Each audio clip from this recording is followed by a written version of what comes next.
The Dead Sea is located on the eastern boundary of Israel, about a 45-minute drive from Jerusalem, some 1,300 feet below sea level. The mountain stronghold of Masada is located on its southern shore, while the ruins of a small community called Qumran can be found on its northern shore. The Dead Sea is only 11 miles wide, containing 70% water and 30% solid salt. That's 10 times the salt content found in ocean water. Nothing lives in this sea.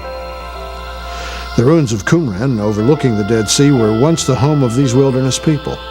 In 1953, this little village was found among the bleak, cavern-pitted cliffs of the adjoining mountains.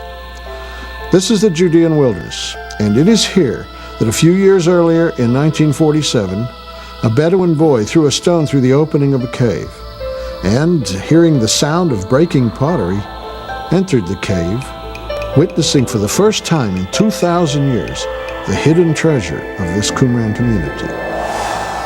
He had discovered the Dead Sea Scrolls. 45 years later, archaeologists and language experts are still looking, still trying to piece together an amazing puzzle of international proportions. Dr. James Tabor of the University of North Carolina at Charlotte is one of a team of experts who has returned with modern-age radar equipment in hopes of finding some answers. This ground scan radar is used to find cavities in the rock which may not be seen with the naked eye, cavities that could contain more scrolls. We're right in the area where all the materials have been found. Not only have materials been found right here behind us, but also on down towards En-Gedi. In other wadis have been found materials. It's a very rich area. From 100 years before the time of Jesus to about 150 years after, Jewish religious refugees, let's call them, were coming out into this desert, living, hiding, working, and they've left stuff. They've left scrolls, they've left their remains. Let's say you go in a cave and it looks really promising. Roman pottery, fire marks on the wall, clearly inhabited from the period, and you have 3 to 4 meters of bat dung and debris. We are modern archaeologists. What do? We don't just take our team in with masks and start digging and sweating. We take the ground scan in, run it around the floor of the cave.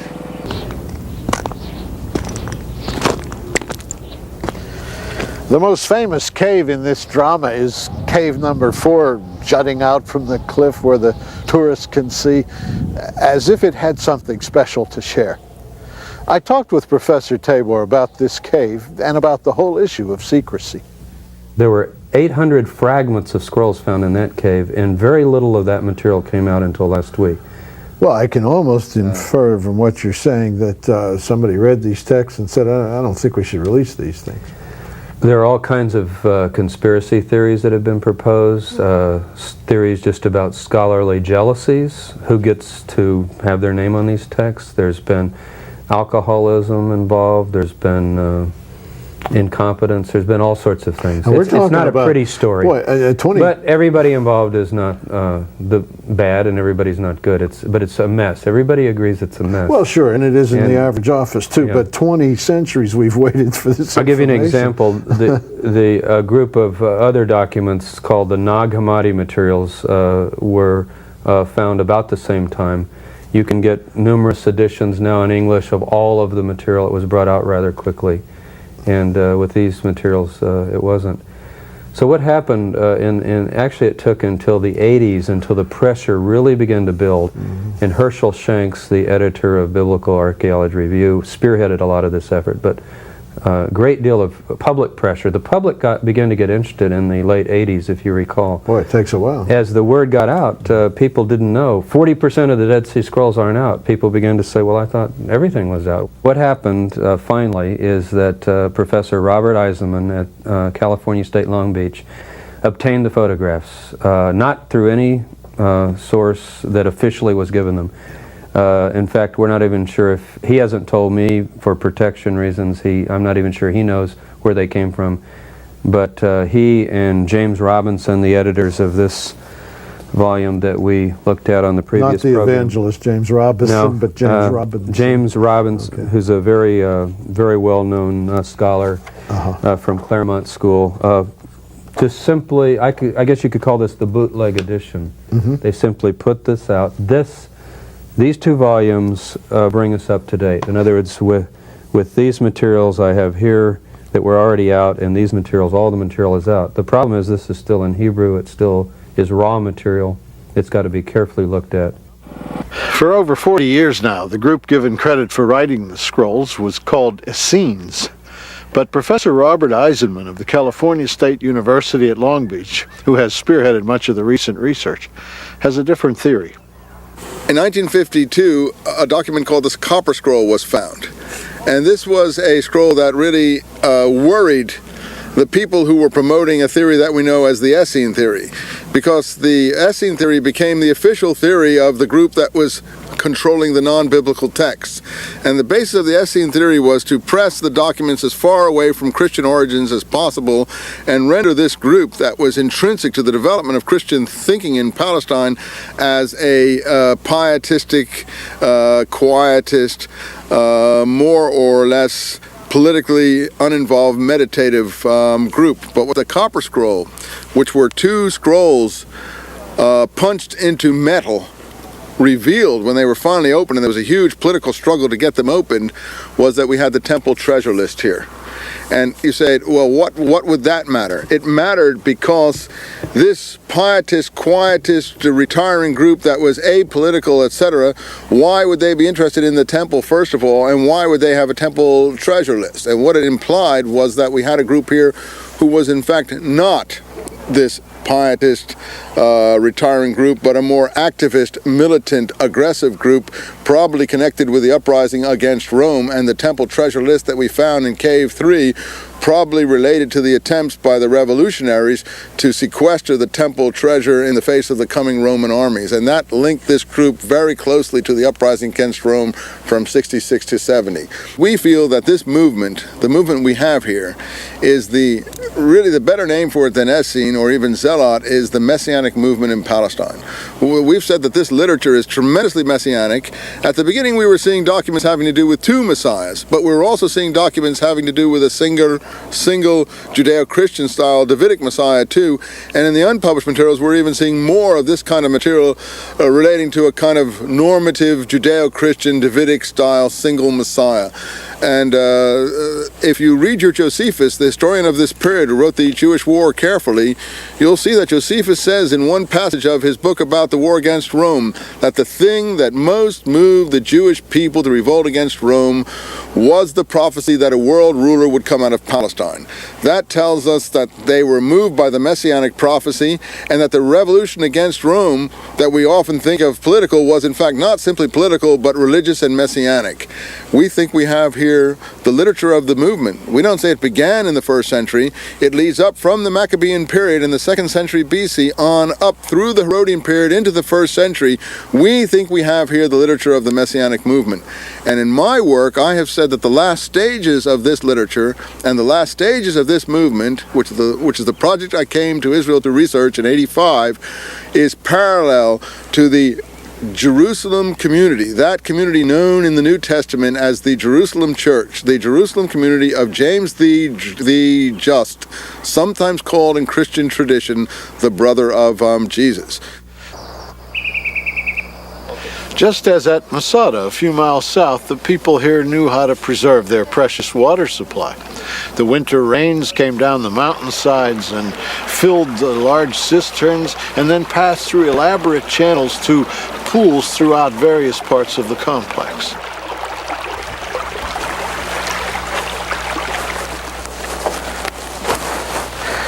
This little bath, the mikveh, was used in ceremonial cleansing. They would enter here and dip themselves under the water. It was much like the baptism that John the Baptist preached in this very same wilderness, here where the Jordan River meets the Dead Sea. These people were Jews. They rose to pray before dawn, and they held to the Sabbath rigorously. They had a community council of 12 with an inner group of 3. Jesus, of course, had 12 disciples and that inner group of 3, Peter, James, and John. The Qumran group had sacred meals with prayers, much like the Last Supper or communion. They talked about the Ruach HaKodesh, the Holy Spirit, and about the last days. In the year 68 AD, fearing the oncoming Roman troops and certain plunder, they took their scrolls and hid them in the caves up on the nearby cliffs. I think there's a lot at stake. What's at stake is the Jews are going to have to learn, and will learn, I think, from more finds, that Messianic Judaism is a acceptable form of Jewish faith. Because here it is here. Now, I'm using Messianic Judaism in the general term. Jews who believe in a Messiah. That many Jews have. You know, they think someone's the Messiah and so forth, and that is not leaving the Jewish faith to believe somebody's the Messiah. And so Jews will come to know a wider view of Judaism than just the rabbinic view, which is one stream of Judaism. But there are many streams of Judaism. And this stream of Judaism is quite an important one. And I think the Christians in the West will learn from this that the real roots of their faith are out here in this desert with these people who are very serious about the Word of God and the promises of God and the prophecies and so on.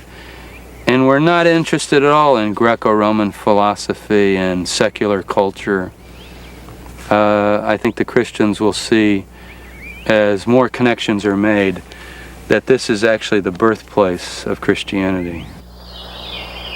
Essentially, we have the facts and the theories. The facts are that in these 11 caves behind us and to the north were found up to 1,200 scrolls. Now some are in fragments, but 1,200 books, let's say, scattered about. And also behind us is some kind of a community that's been excavated, complex.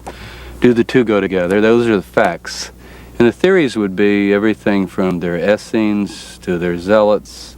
These are ancient Jewish groups. Some people even suggested they're, quote, Christians, unquote. I think if you connect the excavation site to the scrolls, you certainly would say that they were this wilderness messianic movement. That is, they're waiting for the Jewish Messiah. They're out in the wilderness trying to be pure, to withdraw from the corruption of the culture, the Greco-Roman culture with the Romans and Jerusalem being defiled by a corrupt priesthood. Everybody out here agreed on one thing: we hate the religious establishment up the hill. We have, for instance, a very law-oriented group here. We have a very militant, aggressive group here. We have a very nationalistic group here. We have a very xenophobic group here. That is, they don't like foreigners. In Christianity that we normally think about, we think of a cosmopolitan, non-law, Gentile-oriented Christianity. So the kind of group we have here is quite different than what we normally think. We also have an anti-Pharisee group here of extreme proportions, and probably an anti-rabbinic group, the successors to the Pharisees. And that is another thing that's somewhat gummed up the works, because really this is a third way. This is not the rabbinic Jewish way. This is not the Pauline Christian way. This is more of an apocalyptic, even evangelical, if you like, more of an apocalyptic zealot way. This group believed that prophecy, biblical prophecy, is being fulfilled before their eyes. So they would open their holy books and then look out and say, yeah, this is what the prophet speaks of right here. And so they would write almost as something would happen. Like the text that got so much attention in November, the Wounded Messiah text. That could very well be a reaction to one of the leaders who got killed. In that sense, they would be writing it on the spot. Do you see some of the stuff written in the scrolls related to Jesus? Very much so, but I think broke with this community. I don't know that he was ever a part of it, but I think he would have not agreed with it on what we call halakhic matters. Those who know Judaism know that word, but it means matters of Jewish law.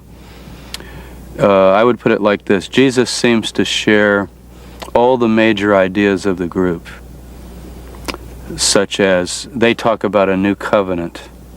In fact, I think a good name for these people, rather than Essenes, is the Wilderness New Covenanters, but it's too hard to say. They talk about a new covenant. They have baptisms, or mikvahs. They have dippings, water dippings. They believe that they're out in the wilderness waiting for the Messiah. They have a community of 12, a council of 12, and then an inner group of 3. And if you recall in the Gospels, Jesus chooses 12, and then Peter, James, and John are the inner group of 3, that he quite often goes off alone with. They have sacred meals. They denounce the religious establishment and so forth. I listed out one time 24 parallels like that, where the ideas are just, they talk about the Holy Spirit, we are the people of the last days, and so forth. But then when you look at their practices, these people would not talk to Gentiles. I don't think they would even have given them the time of day. Jesus, according to the Gospels, encounters Gentiles and actually deals with them. The Roman, centurion, the Samaritan woman. If you remember the story of the Samaritan woman, the disciples come up and say, "You're talking with her?" They're shocked that he would be talking with not only a Gentile, but a woman. So these people would, I think, have denounced him for that. And yet their basic ideas of be pure, prepare the way of the Lord in the wilderness, the new covenant is coming, the Messiah is coming. They're very big and very strong in talking about the chosen ones. We are the elect, the chosen ones. I think this is the birth of the movement out here, not in the city. Jesus is from Galilee. He's rural. I think he's wilderness-oriented. And people don't notice in the Gospels, he goes out to the wilderness. Most people would say, if you ask, when did Jesus go out here? And they'd say, well, the temptation. And he went back and lived like a city boy. That's not the case. The last winter of his life, which I think was maybe 29, the year 29, he's in Jerusalem for Hanukkah. It's winter. And according to the Gospel of John, the Pharisees and the religious establishment got together, and they were going to have Jesus stoned for blasphemy. And this is 6 months before they finally got him. And it says, and this is I think it's in John 11 or so, that he retreated into the wilderness where John had been baptizing, up on the Jordan. So he came out here, and it says, and those who wish came to him. Now I interpret this that he's living in a cave somewhere out here, and he stays all winter. I mean, this is a new image of Jesus, living in a cave, hiding out. Why is he hiding out? Because they're going to kill him. But he doesn't run home to Nazareth. He comes out here. And, you can't prove these things, but what did he do from age 12 to age 29? He didn't study in Jerusalem with the rabbis like Paul did. I think we could say that. Or they would have known him and he would be mentioned as a student of Gamaliel or something. I think he must have been out here with John. I don't know all the time, but must have spent time out here studying the scriptures and thinking about what he felt he had to do. So he comes back. And then it becomes very imaginative. Where would you go? Well, you'd go where it's safe. And you look up and you see hundreds and hundreds of caves. And then it says, and as I said, those who wanted came to him. So the movement has a kind of espionage character to it. In other words, certain people of the group knew where he was. They would come and deal, and I picture him almost like Bar Kokhba, but it's not a military mission, it's a spiritual mission, sending out emissaries from his cave, directing various followers. Well, we need to get ready for this and that, and here's the plan. And that's the side that we don't think about till you come here. It makes it much more vivid. I mean, all historians imagine things, but, we have the Dead Sea behind us, the head of the Jordan water. to say that Jesus didn't know about this community, I think, is to say that somehow he would be, either blind or mentally incompetent. Of course he knew about it. Now, did he come and eat and have friendly relations with them? Possibly growing up, I think so. You know, Luke says that John the Baptist, his cousin, was Ba-Mitbar in the wilderness until his revealing, when he was probably also about 29 years old, 27, 28, 29, in the wilderness. Well, where do you live out here, you see? So I think John the Baptist must have spent much time here. Maybe Jesus would come and visit and then begin arguing with them. Well, I don't know. You know, you people say that we should not even talk to Gentiles, and yet the message needs to reach the whole world. I suspect they would say, well, wait till the Messiah comes and it will. And he might say something like, maybe it's time. You know, this is what I imagine. But I think he was here, for sure. Do you see any parallels that relate to these days today? The biggest parallel would be that there are Jews, once again, who are Messianic, and I mean that in the most general sense. That is, who are talking about when is the Messiah coming. Now, this could be everything from Jewish Hasid groups like Lubavitch, who are talking all the time now about this is the time of the Messiah, he's coming. In fact, they thought he was going to come, you know, this year. So we're definitely in what I call apocalyptic Messianic times. Also, for the first time, really, we have large numbers of Jews trying to reclaim Jesus as a Jew. That hasn't happened before. See, when the Jews are scattered in Europe, and Christians come to them with crosses in their face and say, we're getting ready to kill you in the name of this, you're not going to get a lot of converts to that religion. But now we're in a time where, when you're in the land and it's safe, relatively safe, people can think again, you see. And they can say, we're here and we're regathered. And I think scholars have already done this. Most people don't know, but most scholars would say, where does Jesus belong? He belongs within Judaism. He's a great Jewish teacher, sage, prophet. This is where he belongs. You know, when you historically plot someone, he's not a Greek, he's not a Roman, he's a Jew. And Jews are hesitant. As you know, the Orthodox won't even say his name without a slight curse to it. But that's who they're cursing, though, I don't think is Yeshua, the true Yeshua, the historical Yeshua. They're cursing an imagined horrible person that really was not Jesus at all, but the God of the pagan Christian church. So, in a way, let them curse him if they could also understand. And I'm still speaking historically. I mean, I think, even a historian, truth is truth, and he belongs here with his people. I think he ought to come home too. And the scrolls and I believe that. Now, that goes beyond, you know, is he the Messiah? Is he the Son of God? These are theological questions that can be discussed. But the first thing is to de-paganize him, get him back in the land, show that he was a Jew. And he is the most influential man in world history. What do you think happened to the people here? What we think happened is when the war broke out, the Jewish war with the Romans in the year 66, that everybody had to decide what they're going to do.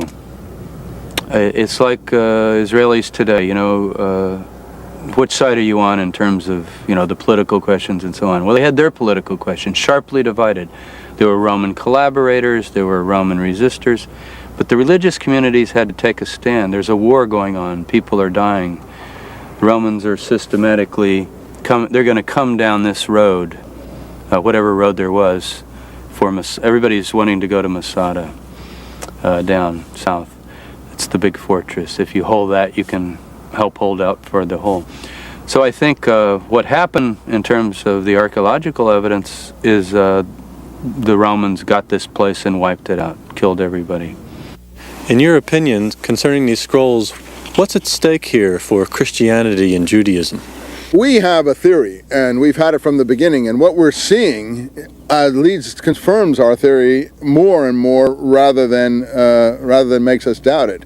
That is, we feel that this movement, the movement we have here, is really the better name for it than Essene or even Zealot is the Messianic movement in Palestine. We've said that this literature is tremendously messianic. At the beginning we were seeing documents having to do with two messiahs, but we were also seeing documents having to do with a single Judeo-Christian style Davidic messiah too. And in the unpublished materials we're even seeing more of this kind of material relating to a kind of normative Judeo-Christian Davidic style single messiah. And if you read your Josephus, the historian of this period who wrote the Jewish war carefully, you'll see that Josephus says in one passage of his book about the war against Rome that the thing that most moved the Jewish people to revolt against Rome was the prophecy that a world ruler would come out of Palestine. That tells us that they were moved by the Messianic prophecy, and that the revolution against Rome that we often think of political was in fact not simply political but religious and messianic. We think we have here the literature of the movement. We don't say it began in the 1st century. It leads up from the Maccabean period in the 2nd century BC on up through the Herodian period into the 1st century. We think we have here the literature of the Messianic movement. I think there's a lot at stake. What's at stake is the Jews are going to have to learn, and will learn, I think, from more finds, that Messianic Judaism is a acceptable form of Jewish faith, because here it is here. Now, I'm using Messianic Judaism in the general term, Jews who believe in a Messiah, that many Jews have, they think someone's the Messiah and so forth, and that is not leaving the Jewish faith to believe somebody's the Messiah. And so Jews will come to know a wider view of Judaism than just the rabbinic view, which is one stream of Judaism. But there are many streams of Judaism. And this stream of Judaism is quite an important one. And I think the Christians in the West will learn from this that the real roots of their faith are out here in this desert with these people who are very serious about the Word of God and the promises of God and the prophecies and so on. And we're not interested at all in Greco-Roman philosophy and secular culture. I think the Christians will see, as more connections are made, that this is actually the birthplace of Christianity. Not just the land of Israel, but a Messianic desert group of Jews who are waiting for the Messiah to come. Messiah, Messiah, could he be Messiah, the one whom the prophets foretold? What happened was back in 1985-86, I was the National Endowment for the Humanities, American Schools of Oriental Research professor in residence at the Albright School in Jerusalem, the famous American school. And I came here to do research on the parallels between the early Christian community in Jerusalem and the Qumran community. But I was not able to do any research because they had all the scrolls sequestered, and there was nothing new we could do in Jerusalem that we couldn't do back in California.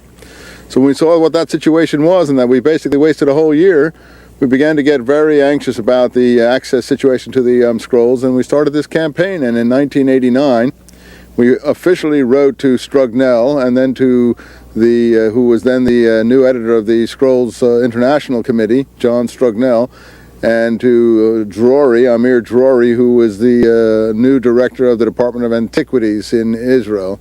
We officially asked for access to hitherto sequestered scrolls, and we found that they were not going to give us access. Our intention at that time was to do a court case in the Supreme Court. The import of that desire to do that had been to push them forward to open up the situation more. At that time, I began to receive pictures.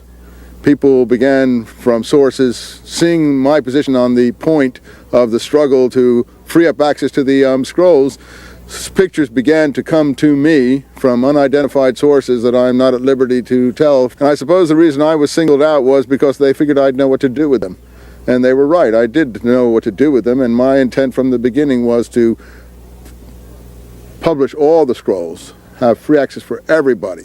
I never liked this idea that only qualified scholars, because the moment you get into the idea of qualified, then they say, well, who's qualified? He's qualified and he isn't. Professor Golb in Chicago, who is a great scholar in his own right, because he disagrees with this professor over here, they can say he isn't qualified. Or a fundamentalist Christian, or someone who believes in the word of the Bible or something like that, because they don't like his theories about what he thinks about the Bible, then they say that he's a fanatic or a crazy. We're not going to give him access. That's not the way scientific endeavor moves forward. Scientific endeavor moves forward by free information. We began to see that the whole thing was kind of peculiar, and we began to look into the origins of what happened. And that goes back into the whole history of how the scrolls were found, who found them, and the process of finding. And your audience or your listeners or viewers may not know, the first scrolls were found in the middle of the Arab-Israeli struggle in 1947. And those scrolls, one way or another, found their way into the hands of the Israelis. And most people thought that was all the scrolls there were. That was considered or called Cave 1. As the caves were revealed, they got numbers in the order, chronological order in which they were found. So the scrolls from Cave 1 made their way ultimately into an institution in Israel known as the Museum of the Book. So when they got into that, and at that time the Israelis did not try to make any political capital out of them. They didn't try to build scholarly empires. They published everything. They didn't publish final editions with commentaries. They let everyone have free access, and that was the right way to proceed.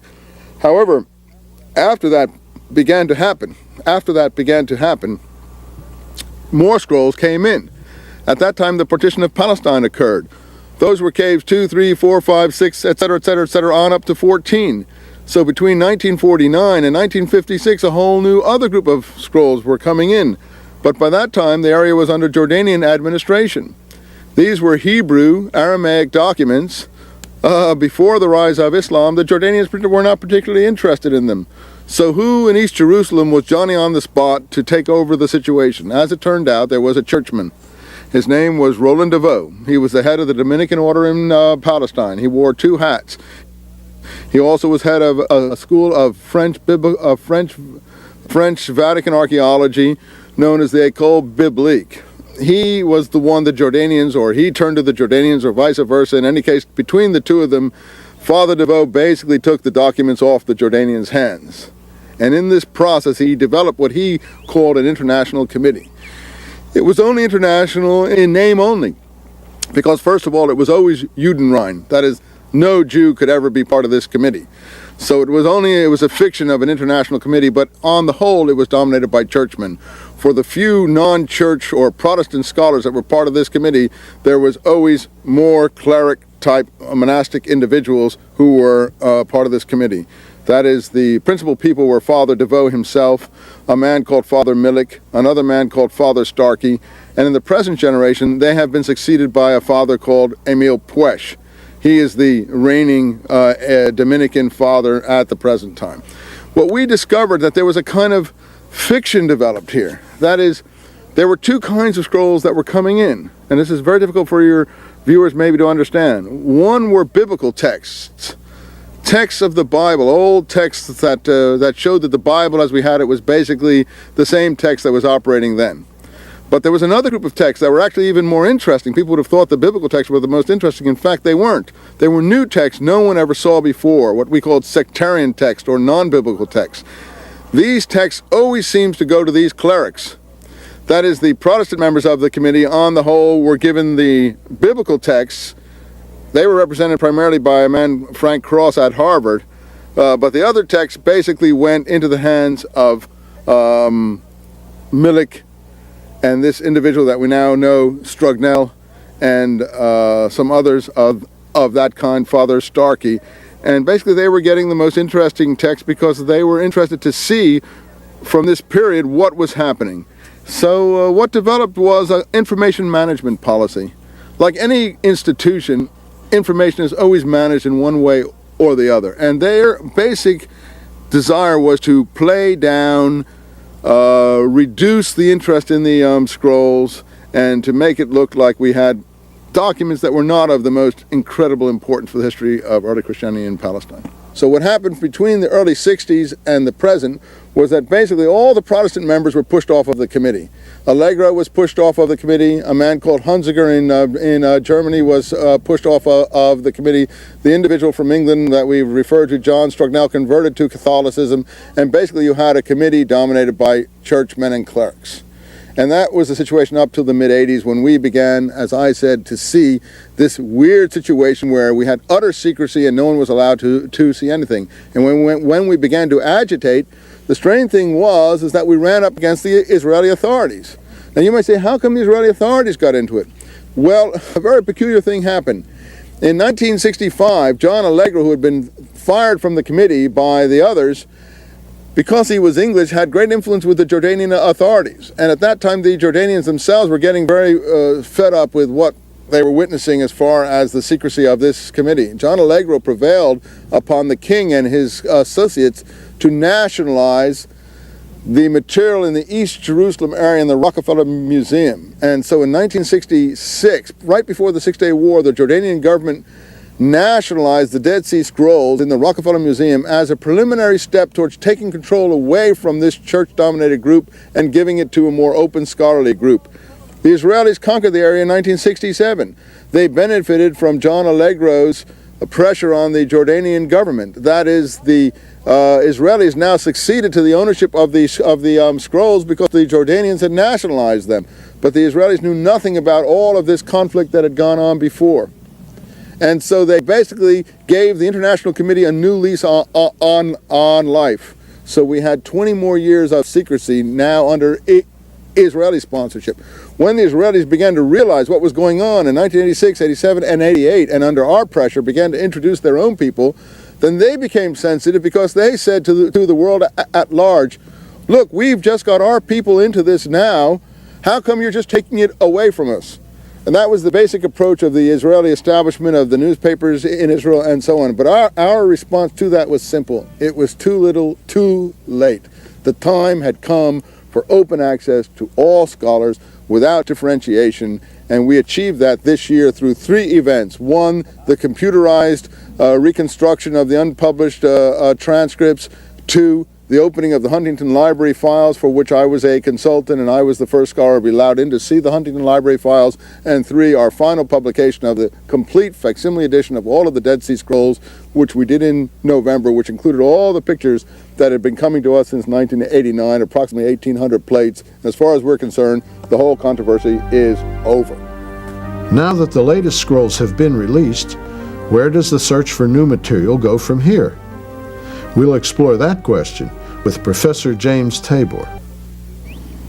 Can you tell us about what you're doing here today? Our purpose is twofold. First, we have permission.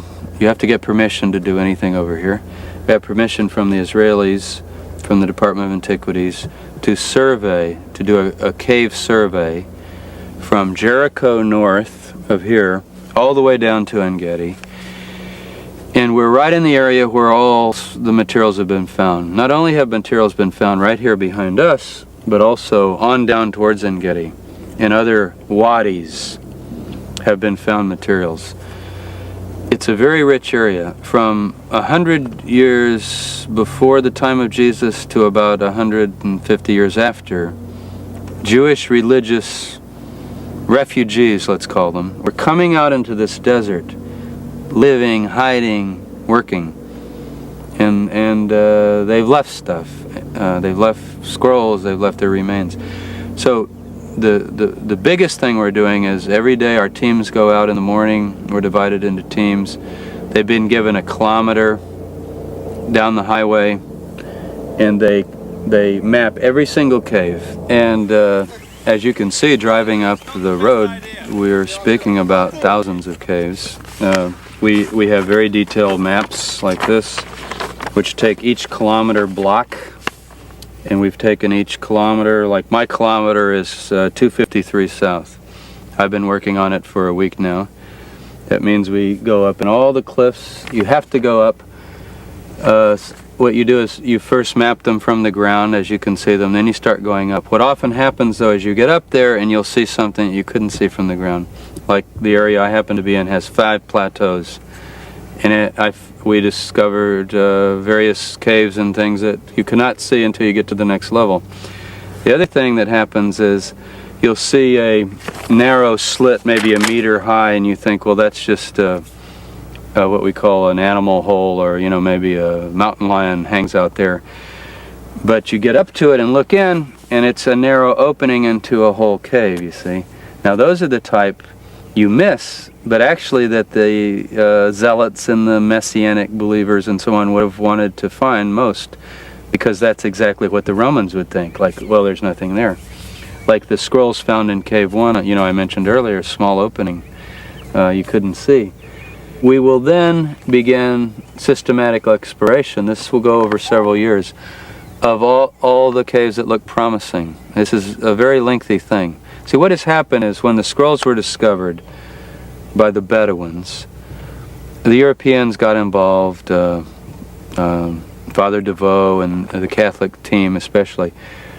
But it was mainly treasure hunting, like scurry up these caves, look in them all quickly, let's hope we find something, then we can sell it to the Europeans for so much per centimeter. This is what it finally came down to. They brought it like in shoe boxes full. Here I found these. Where did you find those? Oh, in a cave over there. Sometimes we're not even sure where this material came from, you see. So we think there are still materials here and we want to find them. And we think they relate to the wilderness communities that were out here during all of these periods. And I would think perhaps there are materials from the Jesus movement. Now that would be a find. Nothing outside the New Testament has ever been found from the 1st century. But the striking thing about what we're doing, I'm still talking about the first part of what we're doing, surveying, is it's never been done systematically. See? Are you using something special to help you find things? No, when you go up in the cliffs, we are using radar ground scan equipment. If we find, let's say you go in a cave and it looks really promising, Roman pottery, fire marks on the wall, clearly inhabited from the period, and you have 3 to 4 meters of bat dung and debris. We are modern archaeologists. What do? We don't just take our team in with masks and start digging and sweating. We take the ground scan in, run it around the floor of the cave. It tells us how deep everything is. This is the new lazy man's way to do archaeology. This is Geophysical Survey Systems Subsurface Interface Radar System number 10. The unit is the acquisition system, which is capable of connecting to the 500 megahertz antenna that you see in front of me. These pieces of equipment together can identify with changes that occur below the surface, and the hopes are that we may be able to identify with voids or cavities or changes in the earth that may present indications or evidence of where we might have antiquities or some other type of interesting artifacts that have been left here over the centuries. Mr. Thomas Fenner, one of our geologists, has used the equipment in Egypt in front of the Great Pyramids, where he's discovered a channel that has led to the location of some antiquities. It's been used in Greenland to locate a number of jet bombers that were lost after the war there and have been etched into the ice. With the ground scan, you don't have to excavate, which creates great problems anyway with the Orthodox Jewish community about digging up a Jewish grave for scientific reasons. It's just not to be done. Now, when you ground scan a tomb, you don't get a lot, and there aren't many artifacts in tombs, but you could at least verify where all the tombs are and so on. Now, we won't have time to do that this trip, but it gives you an idea of the possibilities. It's not the answer to everything, but it's certainly a time saver. And also you don't go tearing up the landscape. Like right where we are now, if they lived right behind us here, and you walk right here and you see this pathway here, what was right here in front of me 20, 30 meters? It hasn't been dug. We can come along the ground scan, we might find that there were structures right here where we're standing.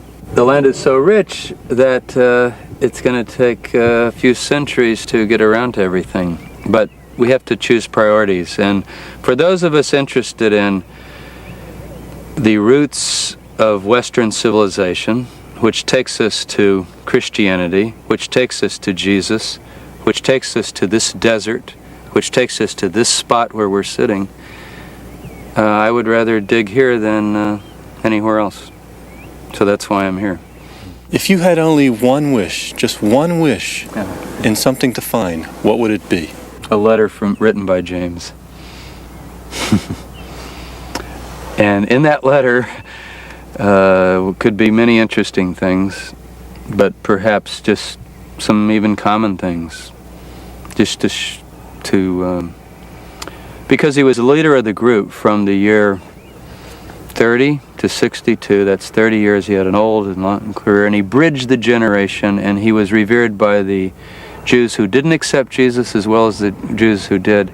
And anything from him would be, in a way, it would probably be the most incredible archaeological find of the century, only because, I mean, there are many Christians who don't even think Jesus had a brother, right? So here we have a letter from him. That would sort of nail it down a bit. But also, what would he say about his own brother? It would be very interesting to get, and he led the community. I said earlier, Peter didn't lead. Peter led, but Peter was more the missionary going out, you see. But the home front, you know, the man who, if you read in the book of Acts, he gets up in front of the whole Messianic assembly and says, my decision is that we do this. And everybody, you know, this is Jesus' brother. This man has been given a great position. So yeah, that's my fantasy. Find a letter from James and let it say what it says, but I hope it would say some fascinating things.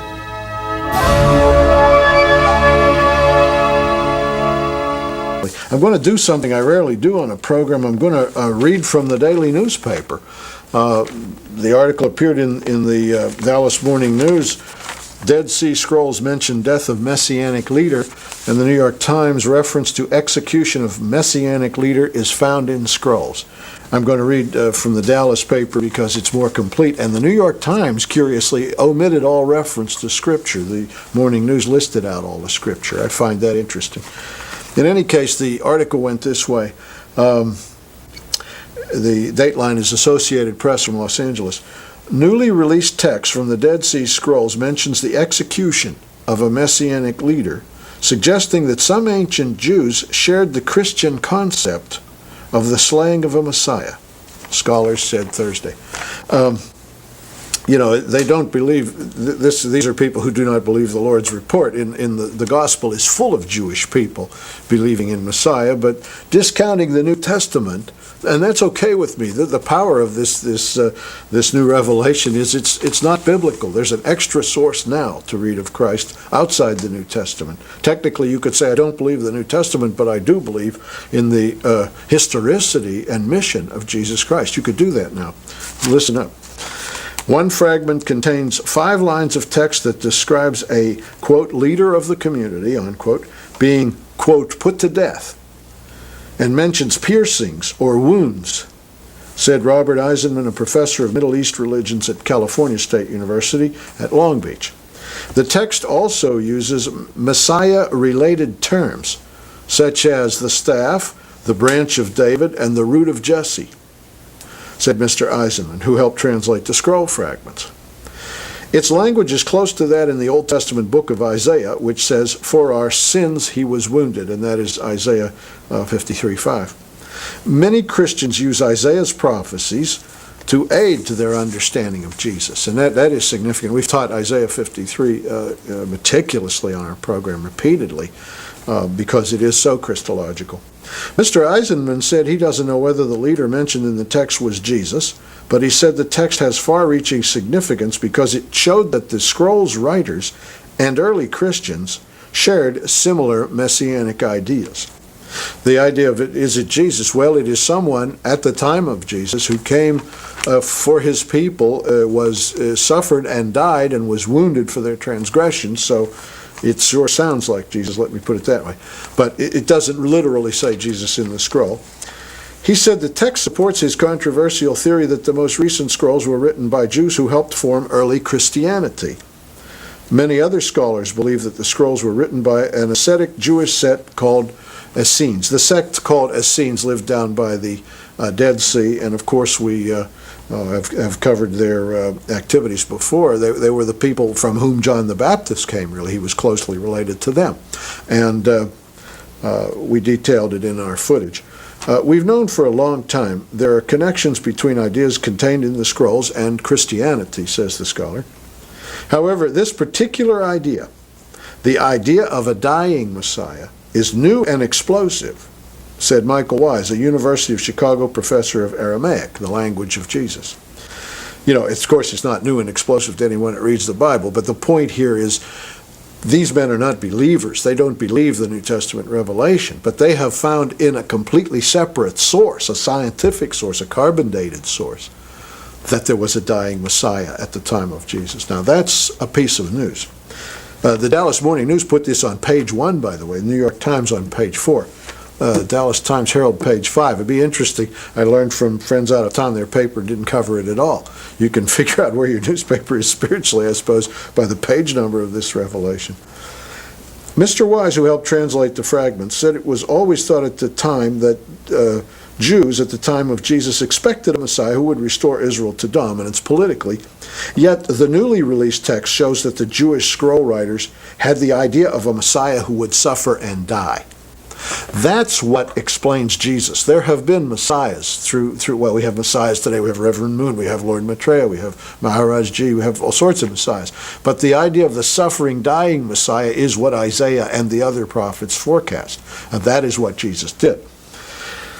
He says that shows this was not an idea unique to Christianity. Well, of course not. But again, Bible readers can read Psalm 22 and Daniel 9:27 and so on and see that Messiah is to be cut off and so on, Daniel 9:24 to 27. But people not reading the Bible have now found this out.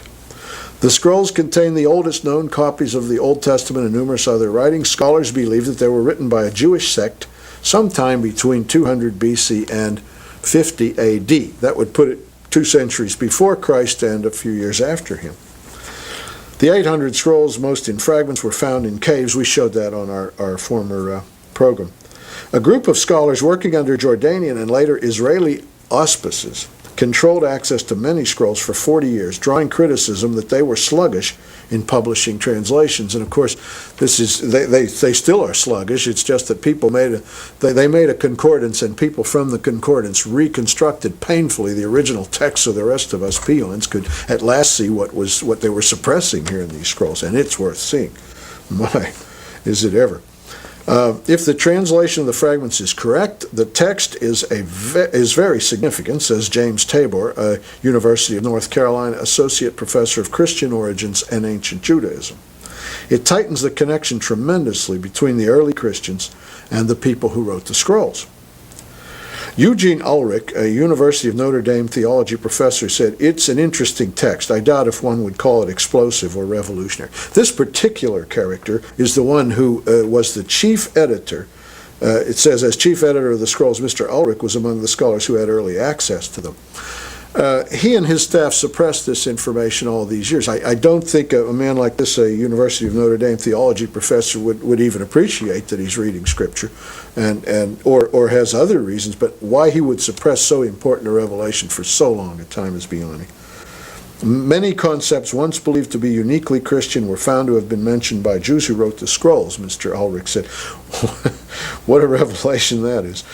Jews wrote the New Testament as well, Mr. Ulrich. Jesus was a Jew, Mr. Ulrich. He lived in Israel, Mr. Ulrich. Mr. Eisenman and Mr. Tabor said scroll editors could have published the text years ago and now want to play down its significance because it could damage traditional religious views. Mr. Ulrich denied that the text was withheld. Shalom, hello again.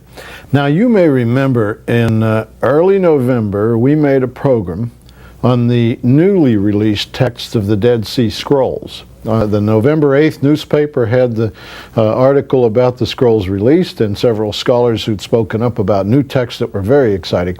And we made the program that day, and by November 9th, you saw it on the FAM network and so on around the country. And we quoted from newspapers. I had said on that program, something I rarely do is read the newspaper, but we wanted to make that show so fast. After these scrolls have been virtually suppressed for 40 years, there was no time to lose to get the wonderful news out. And we read right from the newspaper, and one paragraph that I read had to do with a certain professor. It says, if the translations of the fragments is correct, the text is very significant, said James Tabor, a University of North Carolina associate professor of Christian origins and ancient Judaism. It tightens the connection tremendously between the early Christians and the people who wrote the scrolls. Now that's exciting, and I'm going to come back to you right after this with Professor James Tabor. I'm going to do something I rarely do on a program. I'm going to read from the daily newspaper. The article appeared in the Dallas Morning News. Dead Sea Scrolls mention death of Messianic leader, and the New York Times reference to execution of Messianic leader is found in scrolls. I'm going to read from the Dallas paper because it's more complete, and the New York Times, curiously, omitted all reference to Scripture. The Morning News listed out all the Scripture. I find that interesting.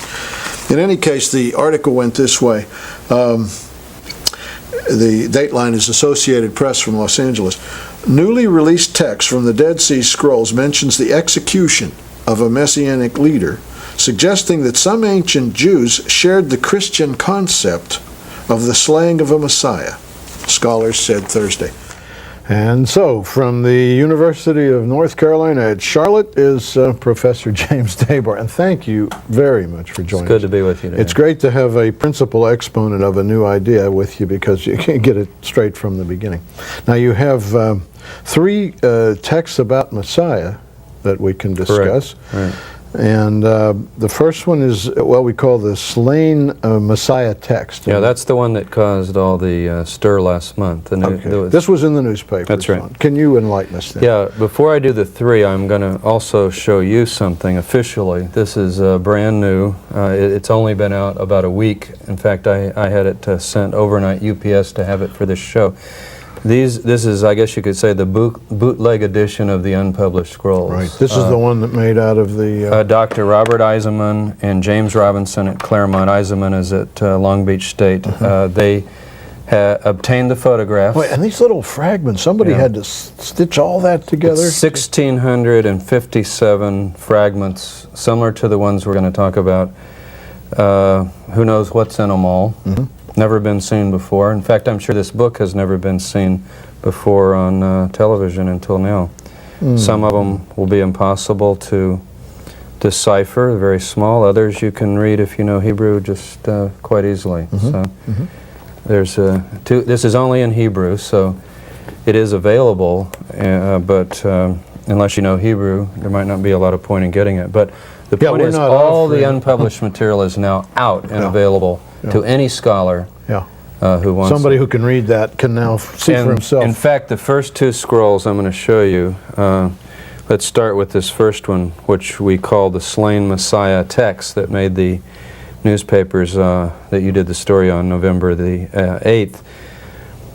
I doubt, I don't want to be over dramatic, but I doubt until this show whether more than a dozen people have seen this, because it was given to a team of scholars, or only certain people have seen it, and now anybody can see it. And then they've held on to it for some 40 years. It's going to go on television right now. Sure. Okay, folks, we're going to show you what for 40 years this team of so-called scholars has suppressed, and now it's out.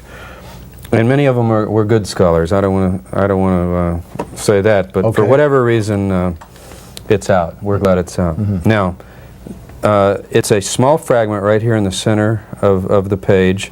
It has other parts to it, but this is the fragment we're interested in, and I've got a blow-up, actually, of that middle fragment right here.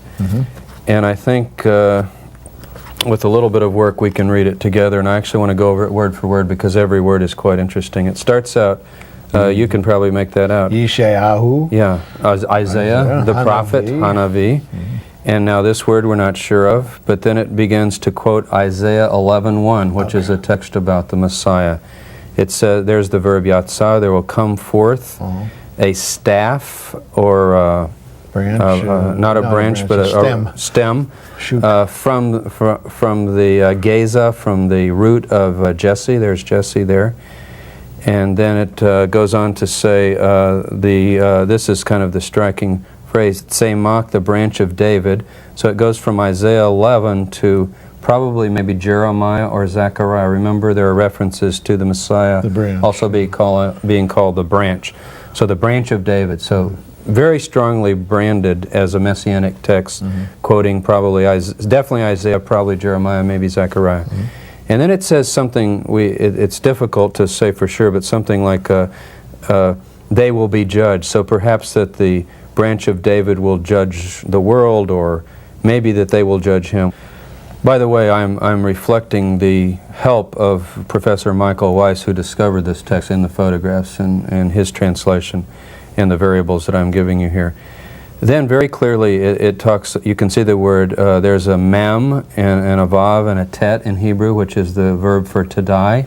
So this was the key verse that really kind of shocked people. It says, they will put him to death, or he will be put to death, the prince of the congregation, the Nasi, the prince of the congregation. Remember, the Messiah is also called the prince in Daniel.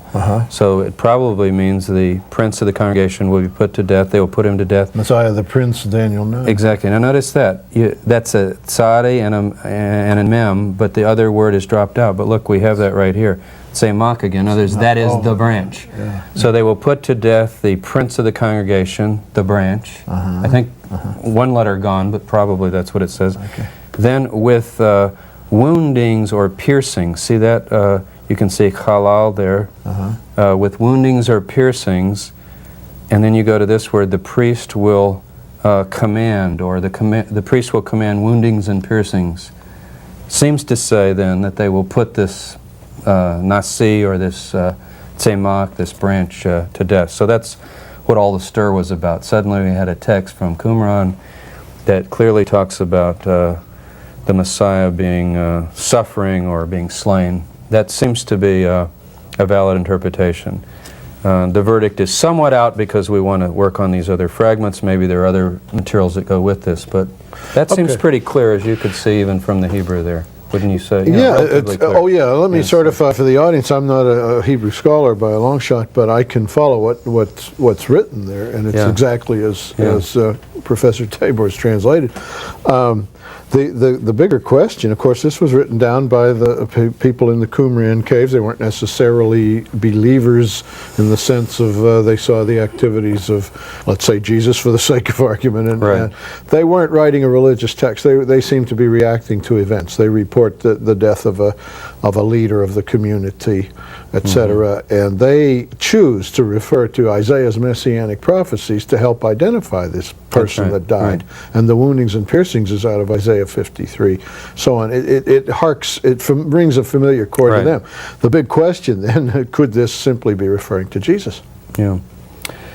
We can't say who it refers to because he doesn't give a name. I see two possibilities. One would be that they have put text together, that they've taken a text like Isaiah 53 about the suffering of a servant of God, as well as a text like Isaiah 11 about the branch of David or the king, put them together.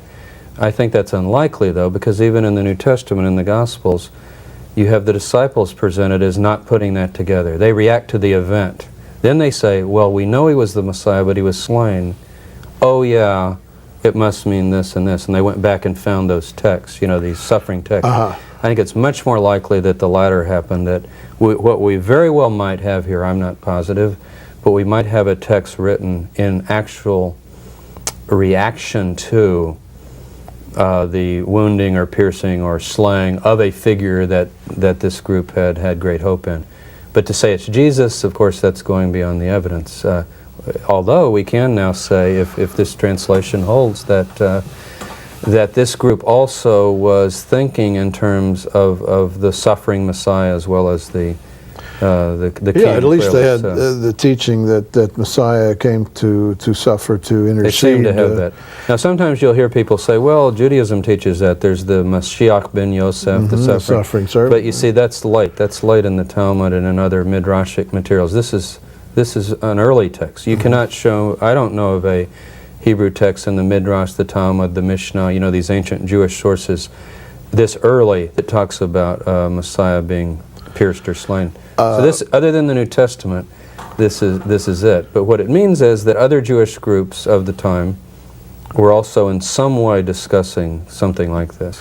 It isn't a big stretch for me to say somebody lived at this time before 50 A.D. He died or was killed with woundings and piercings. The people down at Qumran who had no axe to grind one way or another, that he made them think about the Messianic prophecy of Isaiah, cries out to be Jesus of Nazareth. I want us to do... but that's not scientifically established. I want us to do another show on the identity of Qumran and Christianity. Maybe we can get into that even more. We will do it. I would love to do it. Okay. Let me go to another text, and that's the so-called Raising the Dead text, which this is your discovery. Dr. James Tabor discovered this one, and it's very clear. I've looked at it. It has a direct reference to the Gospel of Luke. In some fashion, it seems to. Okay. Now, this text was published in Bar Magazine, Biblical Archaeology Review, about the last issue, the current issue, actually. But before that, I had not seen it. It's in the unpublished scrolls, so no one else has seen it. I'm sure it's never been on television before. And it's got some interesting lines. There are 13 lines. We won't do them all, but I did want you to notice, because you do read Hebrew here, this is very clear. This is the end of the word. The heavens and the earth will obey. See Shema there. Just like the Shema, or Shema, and then La Mashiach, His Messiah. His Messiah. So it starts out in this column talking about a time, a Messianic era. So what this text has to do with is a description of what will happen when the Messiah comes. It just gives a description of their expectations, essentially. And some of them are commonplace. I've got a translation here I'll read. For example, it says that the Lord will visit the pious and the righteous He will call by name. Over the poor will His Spirit hover, and the faithful He will support with strength. But as you get down to about line 8, which is right here, I think you'll recognize some of this language. He will release the prisoners, make the blind see, and raise up those bent in the dust. Now, I'm going to put this down a minute and come back, but you've got an English Bible there. If you read, I'll just let you turn to it. Read Luke chapter 4. Okay, Luke 4:18. Yeah. The Spirit of the Lord is upon me, because He hath anointed me to preach the gospel to the poor. He hath sent me to heal the brokenhearted, to preach deliverance to the captives, and recovering of sight to the blind, to set at liberty them that are bruised, to preach the acceptable year of the Lord. Okay. Now, if you look at some of the phrases we just read about release the prisoners, make the blind see, and raise up those bent in the dust, that is an allusion to the Psalms. In fact, it's Psalm 146, but also to, in Luke 4, this is where Jesus gets up in the synagogue and reads Isaiah 61. And the key phrase is the one you just read. Now, here's what this text says. Let's compare it. It says, He will heal, here you have Rapha, He will heal the wounded, and He will make the dead live, the verb chaya, to live, like l'chaim, you know, in Jewish parlance. So He'll make the dead live, and to the poor He will preach the gospel. So what you have here is quite striking. You've got a partial quotation of Isaiah 61, what you're reading here. But it didn't say make the dead live. That's it. That's what I noticed immediately, that if you read Isaiah 61, the key phrase is that He will make the blind see, release the prisoners, and to the poor announce the good tidings, you know, the gospel. Yes. But if you turn over to Luke 7, just a couple pages over there, and this is a passage that we believe, in scholarly parlance, we call this the Q source. This is a very early source that Luke himself used. He says that remember in his preface, he says that he has looked at different sources and so forth. We believe that this is an early source he used, and I think it's around, you see verse... I see verse 22, tell him to go... Yeah, he asks, are you He that was to come? Right. Do we look for another? What it is John the Baptist, who's usually identified with this community in some fashion, he's out in the wilderness, same place, baptizing. You know, if you've been to Qumran, you know you can look and see the river, the Dead Sea and the Jordan River area. he's asking Jesus, are you the Messiah, or should we look for another? Now read, what is it, verse 22, where we have Jesus reply. Yeah, then Jesus answering said unto them, Go your way, and tell John what things ye have seen and heard, how that the blind see, the lame walk, the lepers are cleansed, the deaf hear, the dead are raised. To the poor the gospel is preached. Okay. Notice the last two phrases. The dead are raised, to the poor the gospel is preached. Now, it's partly then from Isaiah 61, but as you immediately noticed, Isaiah 61 does not say that the Messiah, when he comes, will raise the dead. It mentions many of these other things. Yeah. And yet Luke's record of what Jesus told John the Baptist includes this phrase. Now, here's how I would see the significance of this. I think that Jesus is answering John in what I would call coded language. That is, they know what they're talking about. Signs of the Messiah. Built on these scriptures, such as Isaiah, the Psalms, but with this added phrase, raise the dead, as kind of the real key, you see. And He's saying to them, you tell John this, listen carefully. And he quotes from a commentary written at Qumran that John that would maybe have John would know, and maybe Jesus himself knew. That in other words, the groups are sharing this common belief, and it's not just a general belief, it's a very specific belief. Tick it off. He will do this, he will do this, including raise the dead. I identify myself as Messiah to you, John, by this code. By the well-known criteria that we now can see. And so I'm not saying Luke is quoting this or this is quoting Luke. I'm saying they're both quoting a well-known and well-understood, very patterned language, you see. Yeah. And I think this is the first absolutely tight linguistic connection of the New Testament. There are lots of phrases like New Covenant and so forth, but this is tighter than that. This is literally down Very to exact, yeah. Who's the Messiah, what will he do? We read Luke, here's an answer. We read this text, here's an answer. I think it's fascinating. Dr. Tabor, this is quite a discovery. Yeah. Another thing is we do not have clear references to the Qumran community believing in resurrection of the dead. In fact, that's debated among the scholars. Did they or did they not have that as part of what we call their eschatology, their view of the end? And as you know, in the New Testament, resurrection of the dead is the key doctrine. Paul makes it a big point in the book of Acts. I believe in the resurrection. 1 Corinthians 15, is very strong on that. This is one of our strongest indications that they do believe. There are allusions elsewhere, but this is absolutely clear in Hebrew. There's no doubting the reading. He will make live, literally, the dead ones. Yeah, that's very clear. So I think it's quite a fascinating text. Very nice. Now, the Isaiah 53:11 text, which is about Messiah and the light. That's an interesting one. Now, we're going here from unpublished, which is now published. I say unpublished meaning till last week. Yes. The two we just looked at, they're published now because Barr has put them out. But this Isaiah scroll, Isaiah 53, of course, has been known for centuries. It's in everybody's Bible. This is he goes as a lamb to the slaughter. By That's right, that's right. The servant. And it's variously interpreted. Is it Messiah? Is it the people of Israel? Is it a righteous servant, a tzaddik, of Israel? But anyway, this is Isaiah 53, beautiful text in Hebrew, of, as you know, in Cave 1, first discoveries made by the Bedouin shepherd boy.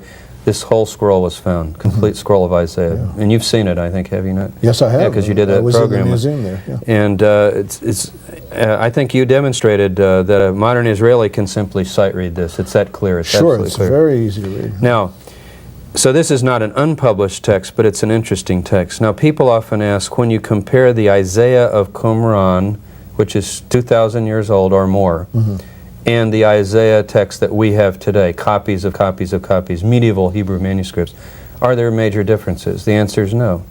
But there are some significant differences, and one of them I wanted to talk to you about is in verse 11 here.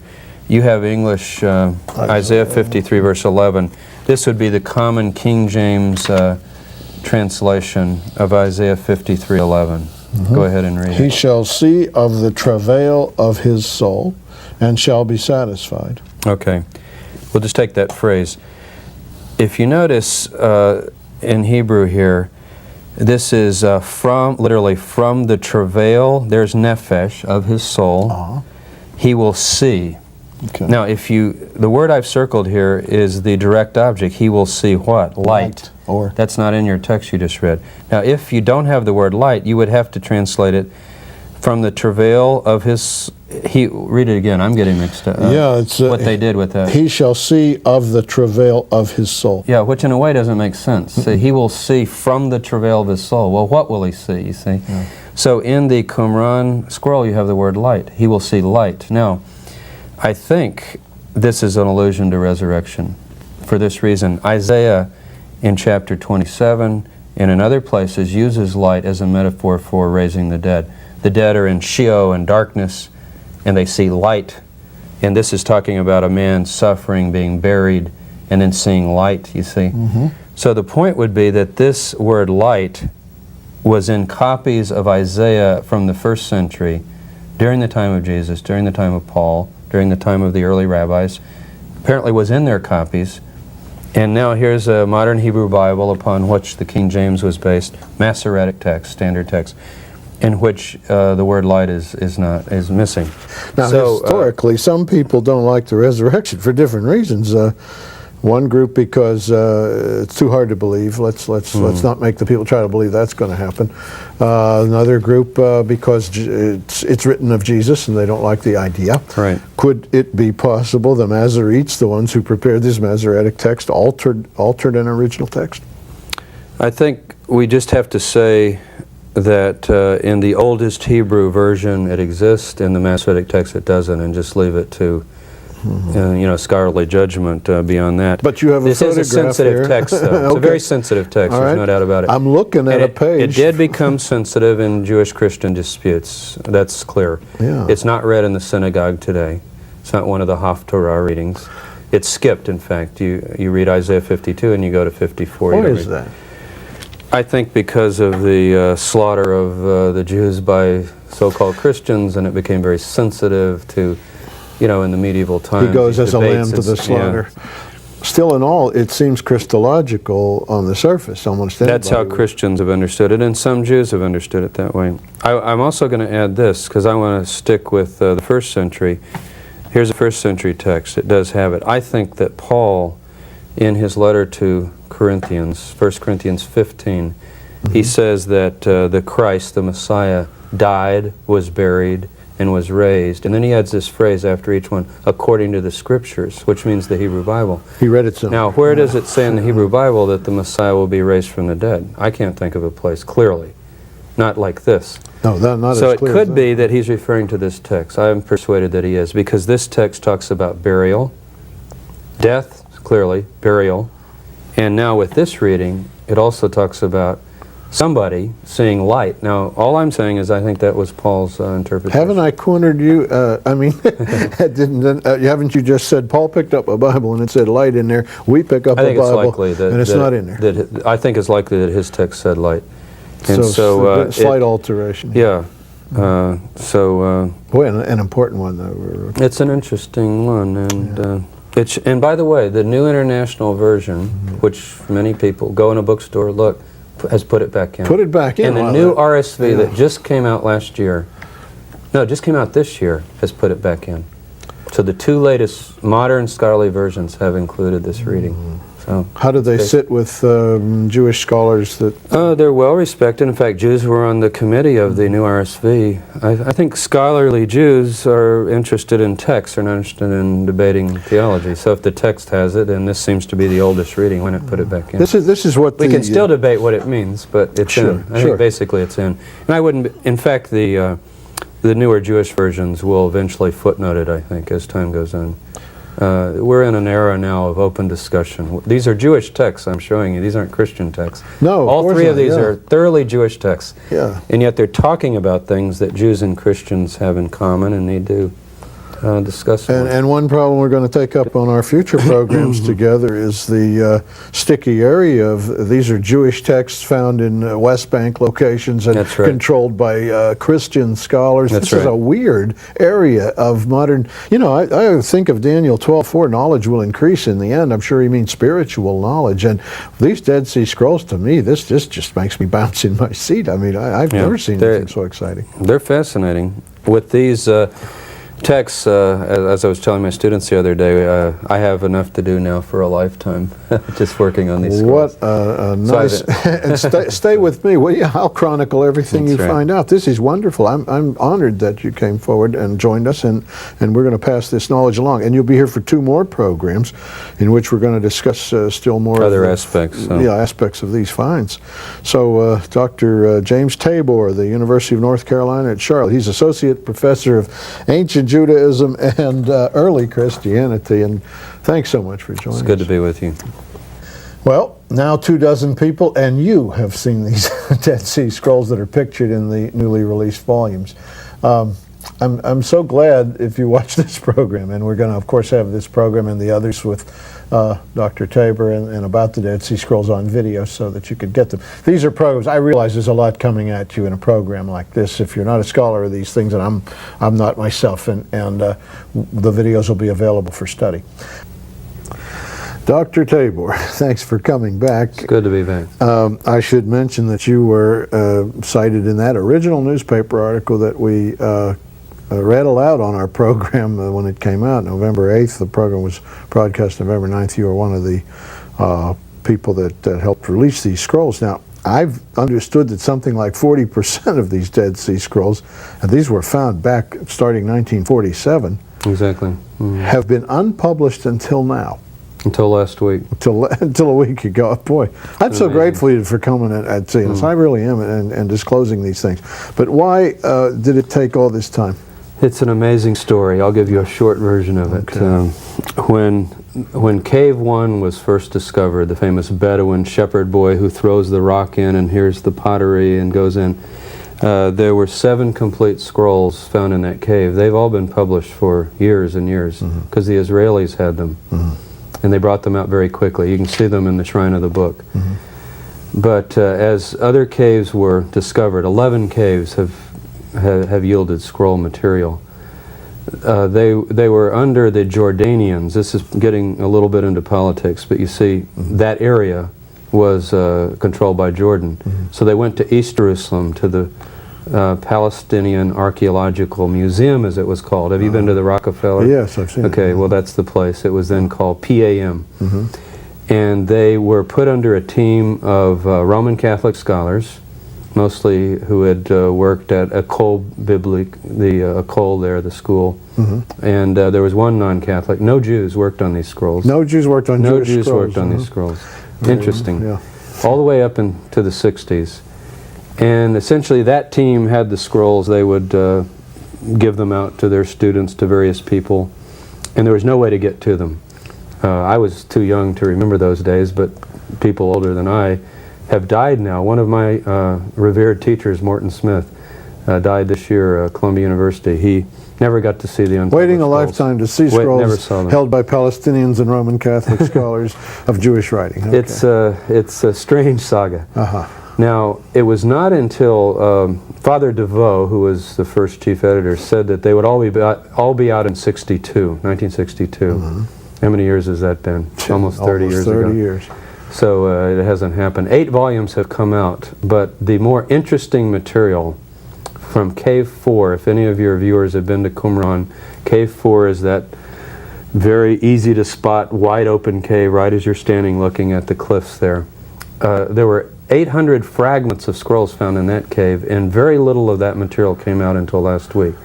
The 2 texts we looked at on the previous program were both from Cave 4. Well, I can almost infer from what you're saying that somebody read these texts and said, I don't think we should release these things. There are all kinds of conspiracy theories that have been proposed, theories just about scholarly jealousies, who gets to have their name on these texts. There's been alcoholism involved, there's been incompetence, there's been all sorts of things. It's not a pretty story. Boy, but everybody involved is not the bad, and everybody's not good. But it's a mess. Everybody agrees it's a mess. Well, sure, and it is in the average office too, but 20 centuries we've waited for this I'll give you an example. The group of other documents called the Nag Hammadi materials were found about the same time. You can get numerous editions now in English of all of the material. It was brought out rather quickly. And with these materials, it wasn't. So what happened, actually it took until the 80s until the pressure really began to build, and Herschel Shanks, the editor of Biblical Archaeology Review, spearheaded a lot of this effort, but a great deal of public pressure. The public began to get interested in the late 80s, if you recall. Boy, it takes a while. As the word got out, people didn't know. 40% of the Dead Sea Scrolls aren't out. People began to say, well, I thought everything was out. What's not out? I did. And you began to hear about it, and it built momentum. And so I had no idea. I would have marched with a the poster. story is literally like a mystery story. What happened finally is that Professor Robert Eisenman at California State Long Beach obtained the photographs, not through any source that officially was given them. Yeah. In fact, we're not even sure if he hasn't told me for protection reasons. I'm not even sure he knows where they came from. But he and James Robinson, the editors of this volume that we looked at on the previous program. program. Not the evangelist James Robinson, but James Robinson. James Robinson, okay. Who's a very well-known scholar from Claremont School. Just simply, I guess you could call this the bootleg edition. They simply put this out. These two volumes bring us up to date. In other words, with these materials I have here that were already out, and these materials, all the material is out. The problem is this is still in Hebrew. It still is raw material. It's got to be carefully looked at. You know, we've got years ahead of us. But at least any scholar now, I teach at I'm not at Harvard or Yale or Princeton. I'm at the University of North Carolina at Charlotte. But I too can begin looking at these materials. Oh, I'm very grateful, and so, we should all be, to these people that finally got them out of trunks and wherever and they I were. think now, I just attended the American Academy of Religion meeting, which is the big national meeting of all biblical scholars, and there was a general sense of relief. These were being sold, and I think people were saying, well, finally they're out, and whichever side we were on, the suppression side or the go slow side or the get them out side, it's over. They're out, and let's just go ahead now and see what they are. As though it were some mere a product with a patent or something. That's I mean, right. this belongs to the whole world. This is the material for the heart. This is not a... It's a very interesting question who they belong to. Okay, we already said they were discovered in 1947 on the West Bank, right? Yeah, Jordan. So Jordan owns them, I suppose. Now this is odd if you think about it. What if some very valuable Arabic manuscripts relating to the very birth of Islam had been found in the land of Israel, and only Jews were looking at them? No Arabs were allowed to look at them good until luck. the sixth. What do you think would happen? President Bush and Secretary So Baker clearly would, this got very political. But in the Six-Day War, lo and behold, on June 7th, 1967, guess what? The Israelis suddenly owned the scrolls. Why? Because they took over East Jerusalem. They occupied the land. They occupied the Rockefeller. The scrolls are in the basement of the Rockefeller to this day. These photographs were made back in the 50s or 60s. As a preservation in case of war or destruction. So we have them. So now the Israelis own the scrolls, but the Israelis didn't want to rock the boat in terms of the team that had been working. There was patience in the 60s, a sense that, well, they've only had them for 15, 20 years. It's very technical. You saw how some of these fragments have to be pieced together. Give these men credit for the hours of work they've spent. This stuff was brought in shoe boxes, if you can imagine, by Bedouins coming in. Here's a box of, De Vaux said there were 15,000 fragments sometime from Cave 4, literally almost swept off the floor. What goes with what? So we give them credit for that. But then as you go through the 60s, the 70s, the 80s, too slow. Some of this material, like you see in here, a whole page, it doesn't need piecing together. It just needs publishing. Let people read it. Let people look at it. So who owns the scrolls? That's the question. I would say essentially humanity, right? All of us. But the Jewish people, basically. I would say even the Jewish people first, then humanity. Yeah. These things are written in right. Hebrew. They're in They're Hebrew, about the Jewish and they relate prophets. to the very important period of what we call Second Temple Judaism. Christians call it the Judaism of the time of Jesus of Nazareth. What more? It's the foundations of Western civilization. Of course it is. I mean, this material, you realize without this, you know what we had? We had the New Testament, we had some rabbinic traditions, but the Mishnah and Talmud don't come until 200 or 300 years later. So as far as first century, we had Josephus in the New Testament. That's it. Now we've got hundreds of additional materials from that very period. Yeah, to look I at. would contest even the idea that the Jordanians own it because the Jordanians lived in that territory They owned in it at that 1947. time simply by right of But that was control. Jewish land. Why were the Jewish scrolls there? Because the Essenes lived there. I mean, it's Right, simply a proof that the West Bank was Jewish land. There were no Jordanians. You that were- bring up, without becoming political, let me point out something that's kind of fascinating. We should give this gentleman credit where credit is due. If you notice in the dedication of this volume, It says the Biblical Archaeology Society is grateful to the Irving I. Moskowitz Foundation, for its generous funding of this publication. Mr. Moskowitz was interviewed in the Washington Post just 2 weeks ago when these came out. He said that he had marginal interest in the religious content of these scrolls, but he wanted to get these out because, in fact, as a Jew, he felt that Jewish texts found on the West Bank should come out immediately to make the point. So it's an interesting. Probably should be said that all these things were written and buried there in those caves before the first 600-700 years before the first Muslim walked the earth. Exactly. Okay, so what's coming up in English? We can't study these. These are Hebrew. Okay, I want to show 2 volumes that your viewers can get at bookstores. I'm ready to promote scroll interest. I think Jews, Christians, everyone should discuss this material. It's fascinating. This is the Dead Sea Scrolls in English by Vermish. This is Penguin Press. Readily available in most bookstores. That's out. Yeah. And that's got all the material in English. This is a similar version of it. You have 2 choices. This is Gaster's version of it with Doubleday Press. But I would suggest that people even start with this material. If any of your viewers have heard about the Dead Sea Scrolls, but they've never quite really seen them or read them, this is material from the time of the New Testament, from the time of the ancient rabbis, contemporary. Begin maybe with the published material. Yeah. For the unpublished material, unfortunately, you're going to have to wait a while. However, Robert Eisenman and Michael Wise, the 2 men largely responsible for some of these materials, are going to bring out a volume of 200 of what they consider to be the most interesting texts. Obviously, that Messiah text that we discussed last time, in fact, both of the ones we did in your previous program will be in that, and I guess 198 others. Now that will be ready in the spring. So pretty quick. I'll update you so that you can announce to your... And that'll be readable and in English. In English. All right, we'll keep an eye on that. We'll say when those are, because we're going to do this right along. I don't think that there will be a time we're not doing a Dead Sea Scroll from what you say. Looks like in other words, there will be a show all the time because you'll be doing new updates ones. You're going over to Israel to dig some more caves. You're going to find some more scrolls. Perhaps. Yeah. Thank God that land come back to the Israelis.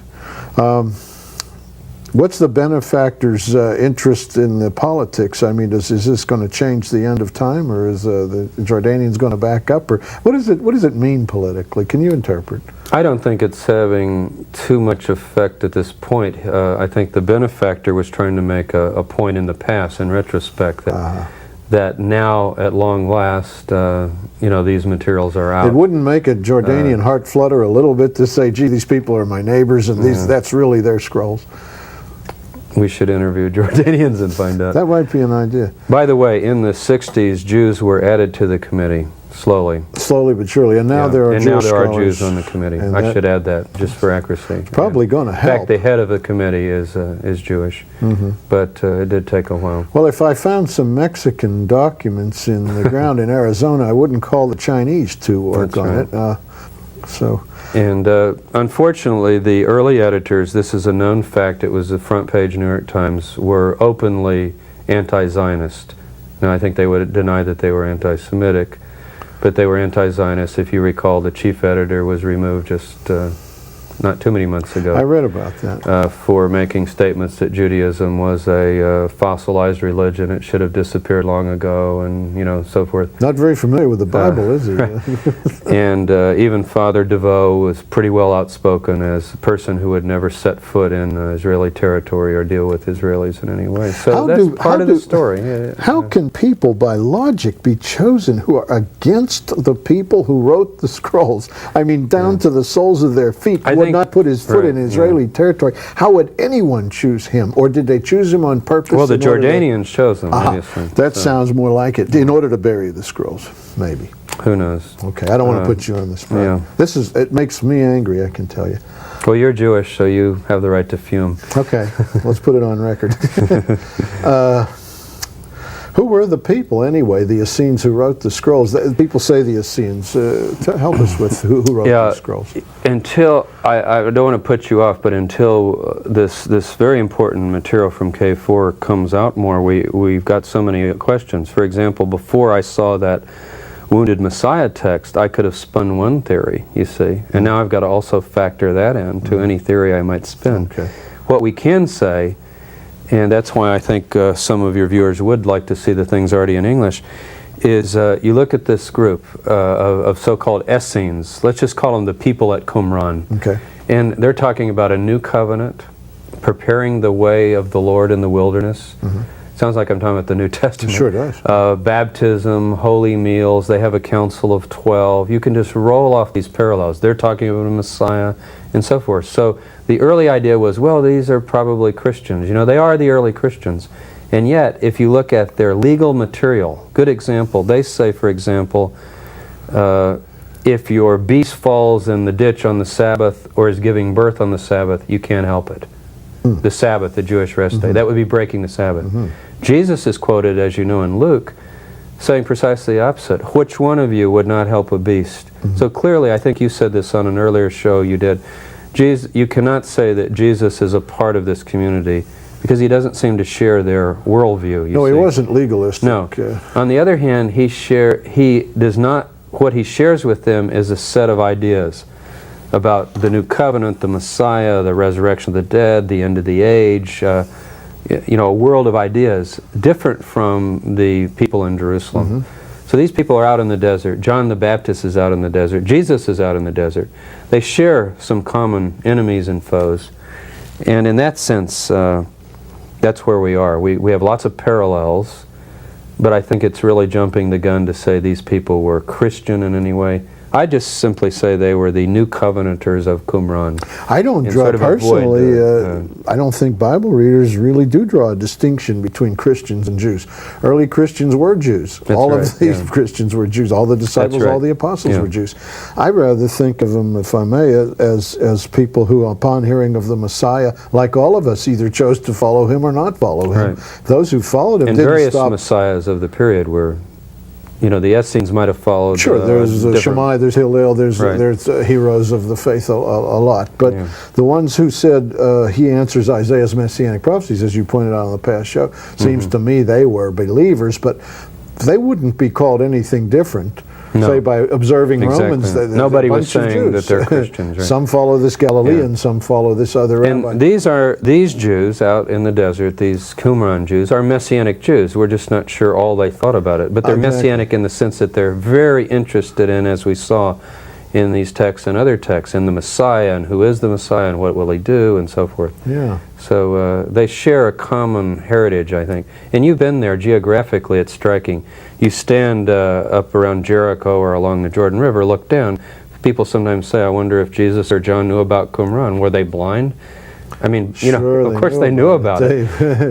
I think they didn't agree. I think it's not unlikely that Jesus and John could be two Jews who broke from that community, sharing many of the ideas, but having a different view of the law, of the Torah, how to keep the Jewish law. Clearly they're not the same as Qumran in terms of the Jewish law. Some of Jesus' critics said he ate with publicans and sinners. They would never come. They would never. People at Qumran didn't eat with anybody. Paul would be the ultimate apostate to go to the Goyim, the Gentile world. Sure, to these people. Go over, and yet you've got all those parallels in terms of worldview. That's why it's interesting. It's like we're in the backyard of where early Christianity began. Thoroughly Jewish, thoroughly Messianic. Resurrection of the dead, all these doctrines that Christianity later and we finally evolve a denomination that makes a priest who says, I won't set my foot in Israel. Amazing. It can happen. Just amazing. Just astonishing. Okay, what now? Are we going to get more scrolls? Now, I know, and you've told me you're going over there and you're going to take machines, you're going to look in some more caves, and I'm going to send my Israeli crew with you so that we can get a look at what you're doing. But what do you predict? you know, you don't want to go predict you're going to find something, and the Bedouins have certainly, and others have sacked that land and tried to they've find gone various through the things. caves, yeah. But it's never been done fully and systematically, and that's what a team is now beginning to do, of which I'm a part. Professor Eisenman is head of it, Michael Weiss, Philip Davies from Sheffield, England. It's an international team. And what we're going to do is systematically map and survey the caves with surface radar. It's never been done before. So you go in a cave and you don't start digging. That would be foolish.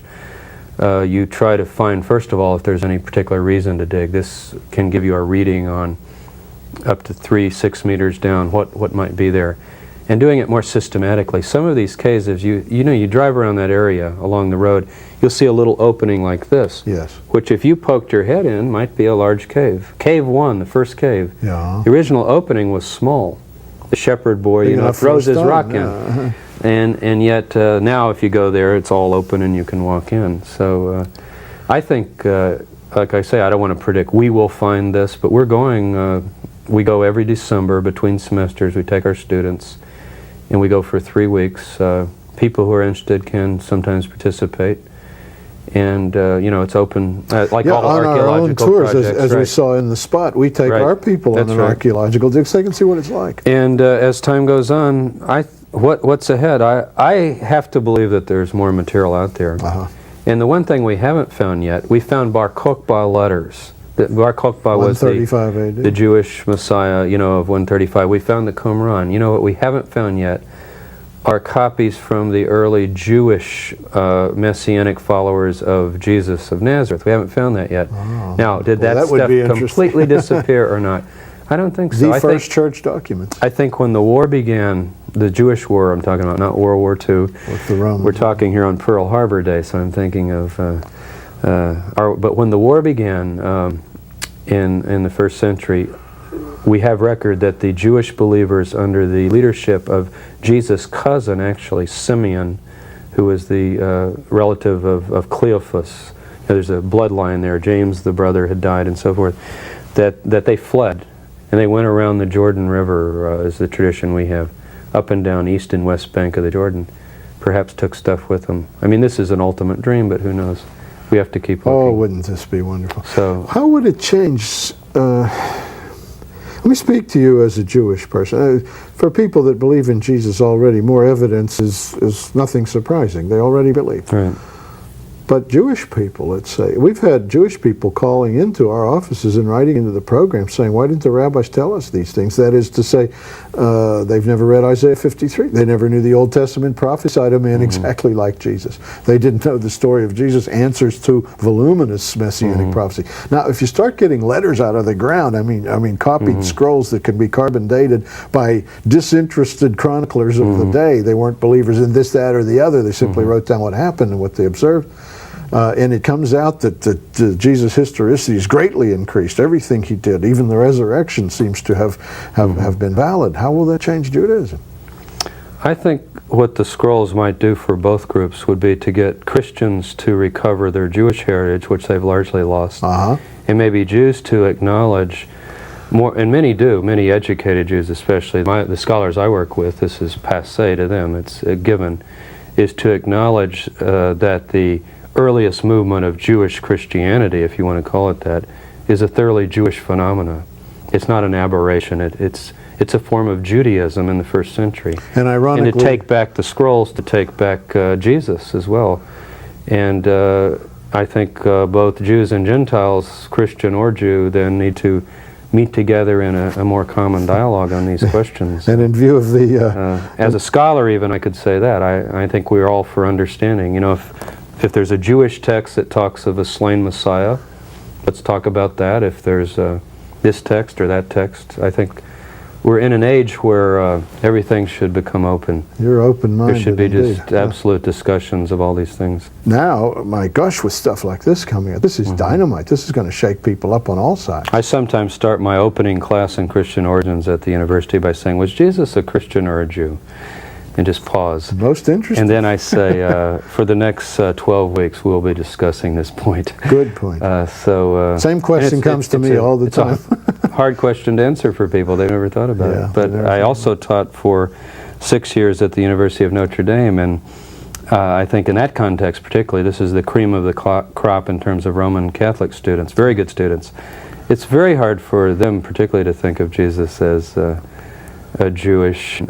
James, I hate to cut you off at a point like this, but we'll have you back again. We have to wrap it up for now, and we're going to send our crew with you. Thanks so much for sharing with us. I mean that from the bottom of my heart. Good to be with you.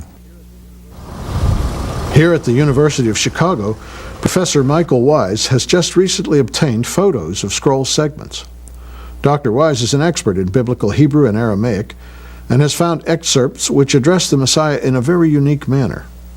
Now this is the fragment that has gotten some attention. It starts off by quoting the book of Isaiah, the 11th chapter, the first verse. A shoot shall come forth from the root of Jesse. The root of Jesse, of course, Jesse, the father of David. So here was a reference to a son of David, which was, of course, often a messianic way of referring to future figures. They had to be a son of David in order to qualify as the Messiah. And it goes on to say... The Bible even specifies that Messiah, when he comes, whoever he may be, must be out of the family of David. That's right. And the people knew that. Sure. Okay. Okay. So anyone they would describe as the Messiah had to qualify in that way. The fourth line here is the one that's really interesting. It says, Vehemitu nasi ha'edah, and they will put to death the prince of the congregation. Now we know from other Dead Sea Scrolls that the words nasi ha'edah, prince of the congregation, refer to a messianic son of David figure. They are speaking of a messianic figure here who is evidently being put to death. Now that's very, very important for us, and especially as the next line throws a little more light on it. Uvim cholalot yetzaveh kohen, and with piercings a priest shall give order. And we don't know what followed after. Again, it's broken. Piercings, as in, they shall look upon me whom they've pierced. That's right. They shall look upon him whom they have pierced, and it's the same Hebrew word. So it seems to be that this text is bringing together quotations from various portions of the book of Isaiah and applying them to a figure. Yeah, but this author trusted Isaiah to the degree that he's reiterating this prophecy, applying it to a messianic figure of the time. And it's very interesting, too, that he appears to be referring to Isaiah 53, because we don't have evidence in general that that very important chapter of the Hebrew Bible was understood messianically among the Jews at the time of Jesus, apart from this text. Of course, the early Christians, from the very beginning, understood that text to refer to Jesus. So they had a messianic understanding of that portion of Isaiah. But scholars have always said, well, did the Jews, other than those who became the early Christians, have this understanding? And our evidence has always said that the majority of the Jews, the only evidence we really had, suggested that the Jews thought the chapter didn't refer to an individual, but rather to the nation of Israel as the suffering servant. That's usually the answer if one is trying to prove that passage to be Christological to a Jew. He says, my rabbi said that's the nation of Israel, that's God's servant. But evidently what you're saying is the people that wrote these scrolls thought this applied to a man, not a nation. That's right. That's right. And it should be emphasized that this is one way of interpreting the scroll. Scholars are going to be writing about this scroll and many others for many years. There's very little that's absolutely straightforward as we study these materials. Am I completely crazy to say that this is one of the great finds of modern times, that people are going to talk about our century as the time the Dead Sea Scrolls came out? I don't believe that's an exaggeration at all. I'm so excited. I don't know how to tell you, and I was from the first day that I heard of, especially these Messianic texts. Well, we have another Messianic text if you'd like to look at that one. Yes, Vakasha. This is a text that starts off at the beginning here, speaking apparently, it says, Hashamayim v'ha'aretz yishm'u limshicho. The heavens and the earth will listen to, i.e. obey, his Messiah. Meshicho. Meshicho, HaMashiach, right? Yeah. That is the Messiah of God, Meshicho, his Messiah. And the text goes on to describe some of the marvelous things that this, and it's not clear whether it's God himself who's doing it or the Messiah who's doing it, and I don't believe it's really important because the two are so closely fused in the text, which goes on to quote portions again of Isaiah. We have here, down in this line, a reference to Yechaye et hametim, he shall raise the dead, literally make to live the dead. Professor Wise, there's ongoing discoveries in the scrolls, and some of the most recent, I've understood, have messianic ideas involved. That's right, Zoel. There are a number of texts among the scrolls that have very interesting messianic ideas or statements. This is one of the most interesting of the new scrolls. It seems to be related to the book of Daniel. The author, we don't know who the author was or who the seer was, the one giving the interpretation of the vision, because that's over here in the portion of the scroll that's missing. But whoever it is falls down before a king. And goes on to ask, O king, why are you so angry, and why are you gnashing your teeth? That which is to come, the great God, that would be God, of course, of heaven, has revealed to you, and everything's going to come to pass just as he says it will. And we have a portion here which is unfortunately more broken, and we've learned that that's a rule in scroll scholarship and in general in the study of ancient texts. Or the Murphy's Law of Ancient Times. That's the portion you really want to have isn't there, and everything else that tantalizes you is there. But the portion that's really of great this is real average, isn't it? Daniel talking to the king. There are several scenes like that in the book of Daniel, interpreting his dreams. That's right. This is right along with that genre of text. Sure. Okay. But the point that's different and that doesn't occur in the book of Daniel is very interesting to us as scholars and to any person who's interested, I think, in the Bible.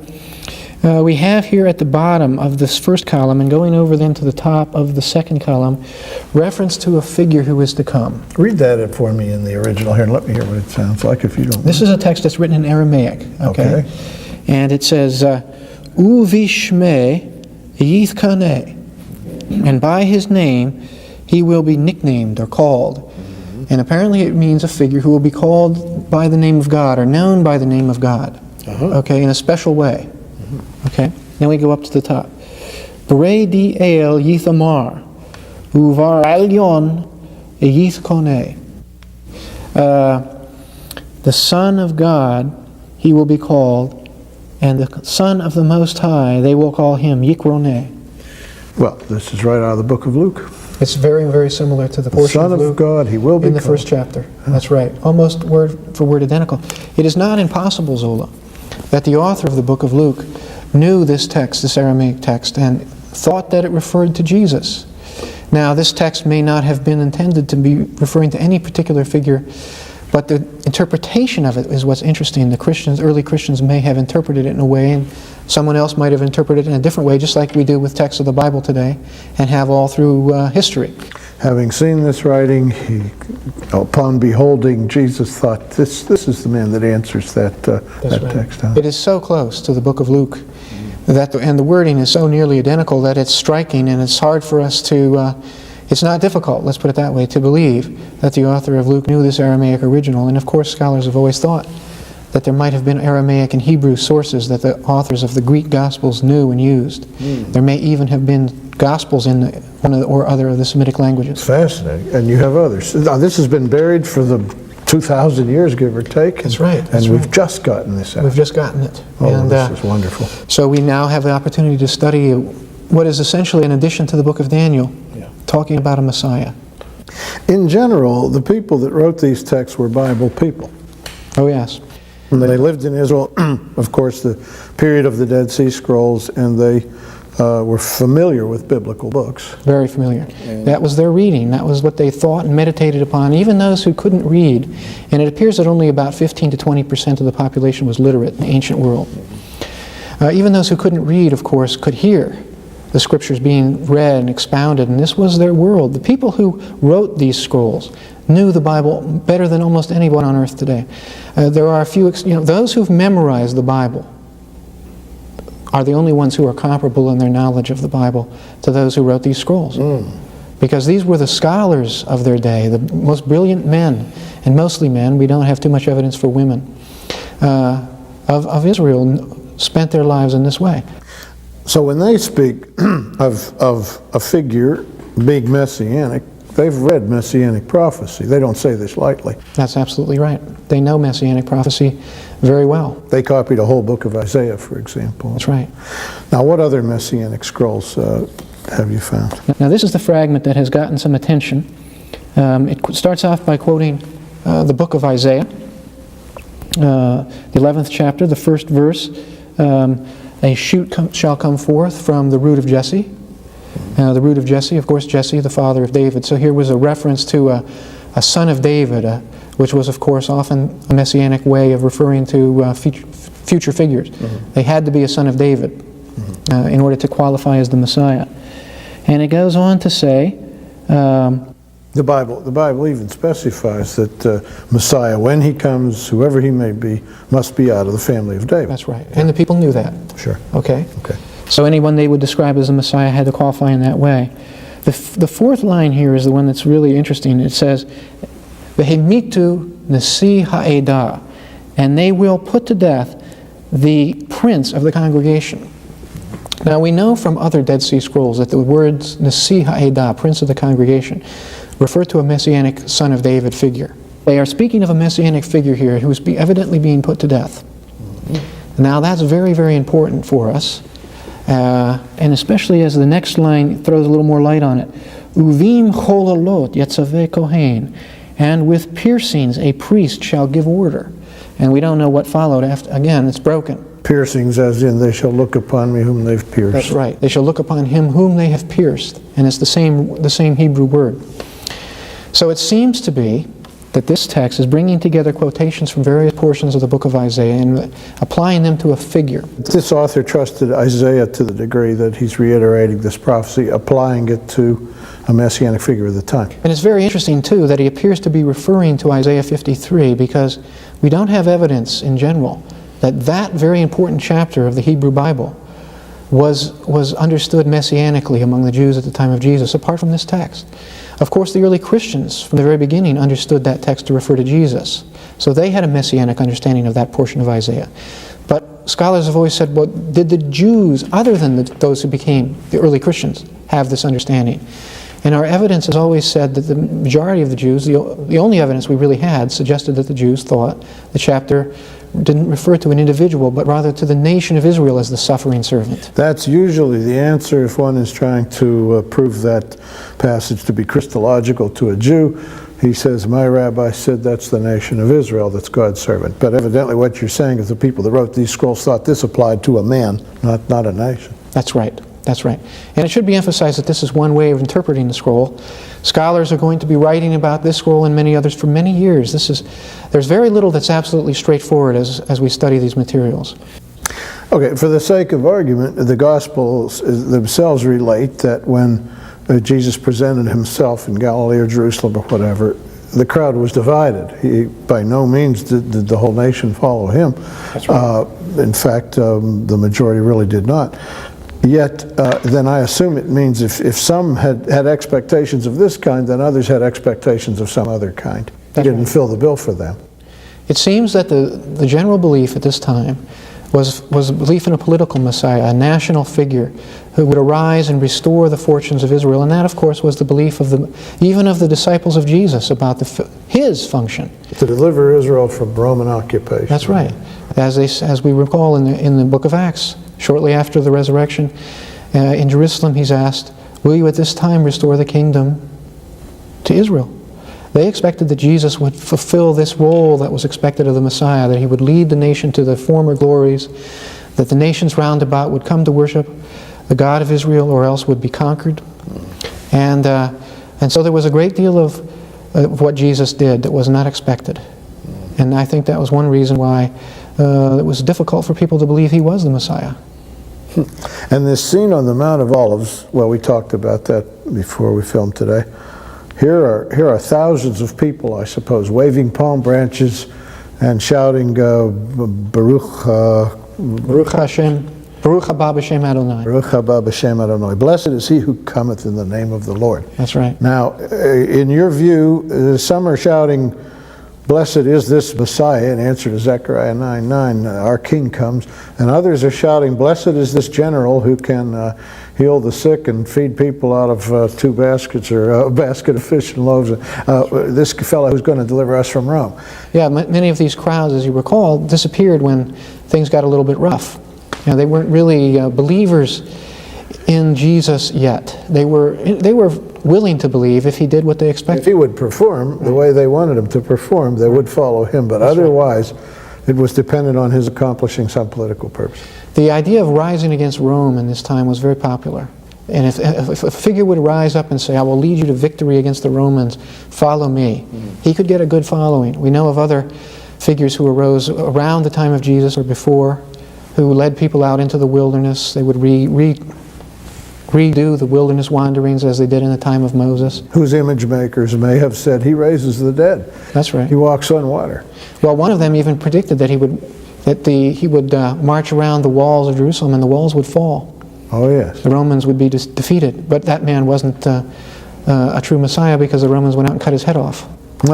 I'm reminded of Bar Kokhba in 135 AD, who led a revolt against Rome that led to 500,000 Israelites killed in it. That's right. And a total dispersion. He was killed defending a town the size of, Betharit was its name, I remember. Yes, a small little settlement. So people should appreciate Messiahs came down the road pell-mell a lot of the time.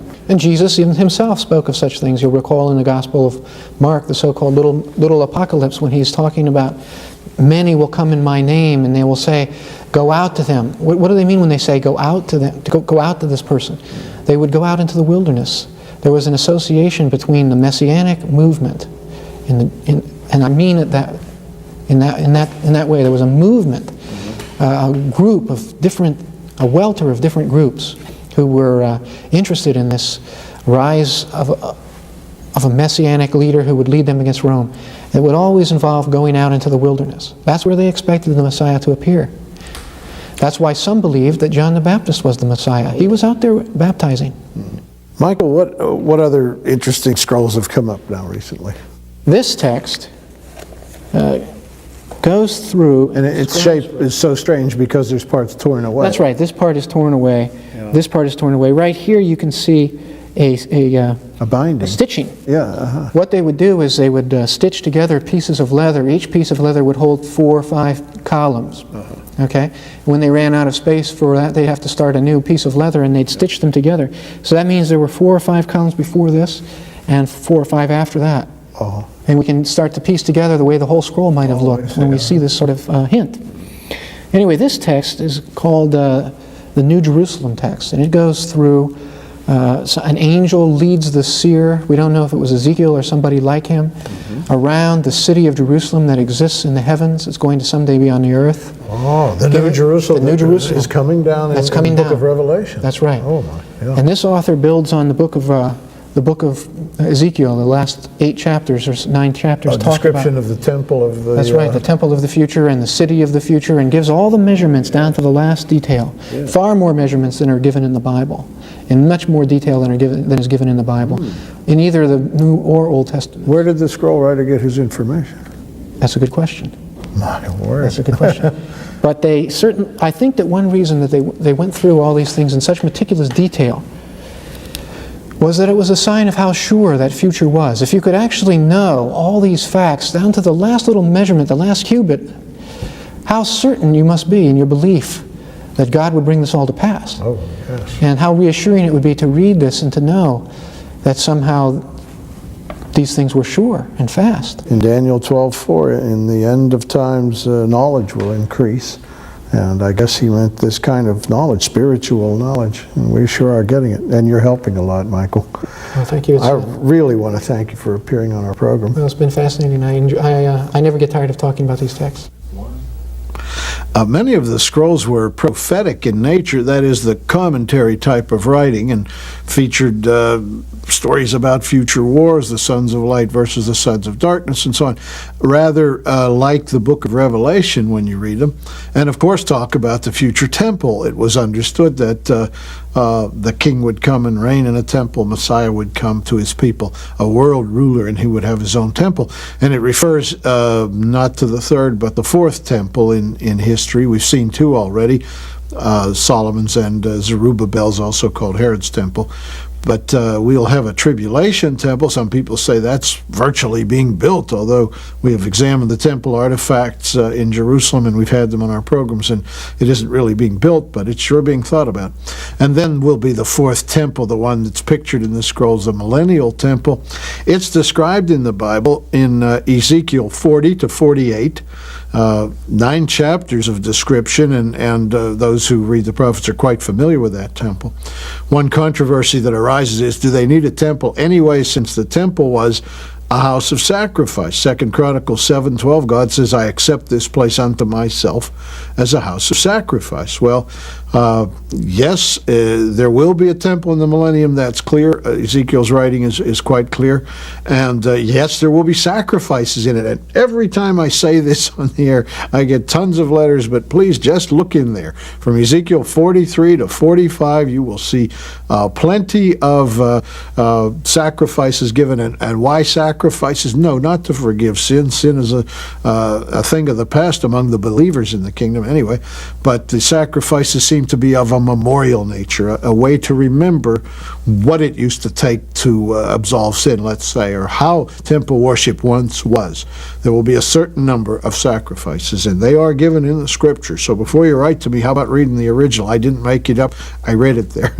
Okay, but the writer who talked about a future temple in Israel was an inspired writer indeed. You think God gave him his utterances, because after all, this is an amazing thing to say from his position in the first century there out in the wilderness near the Dead Sea.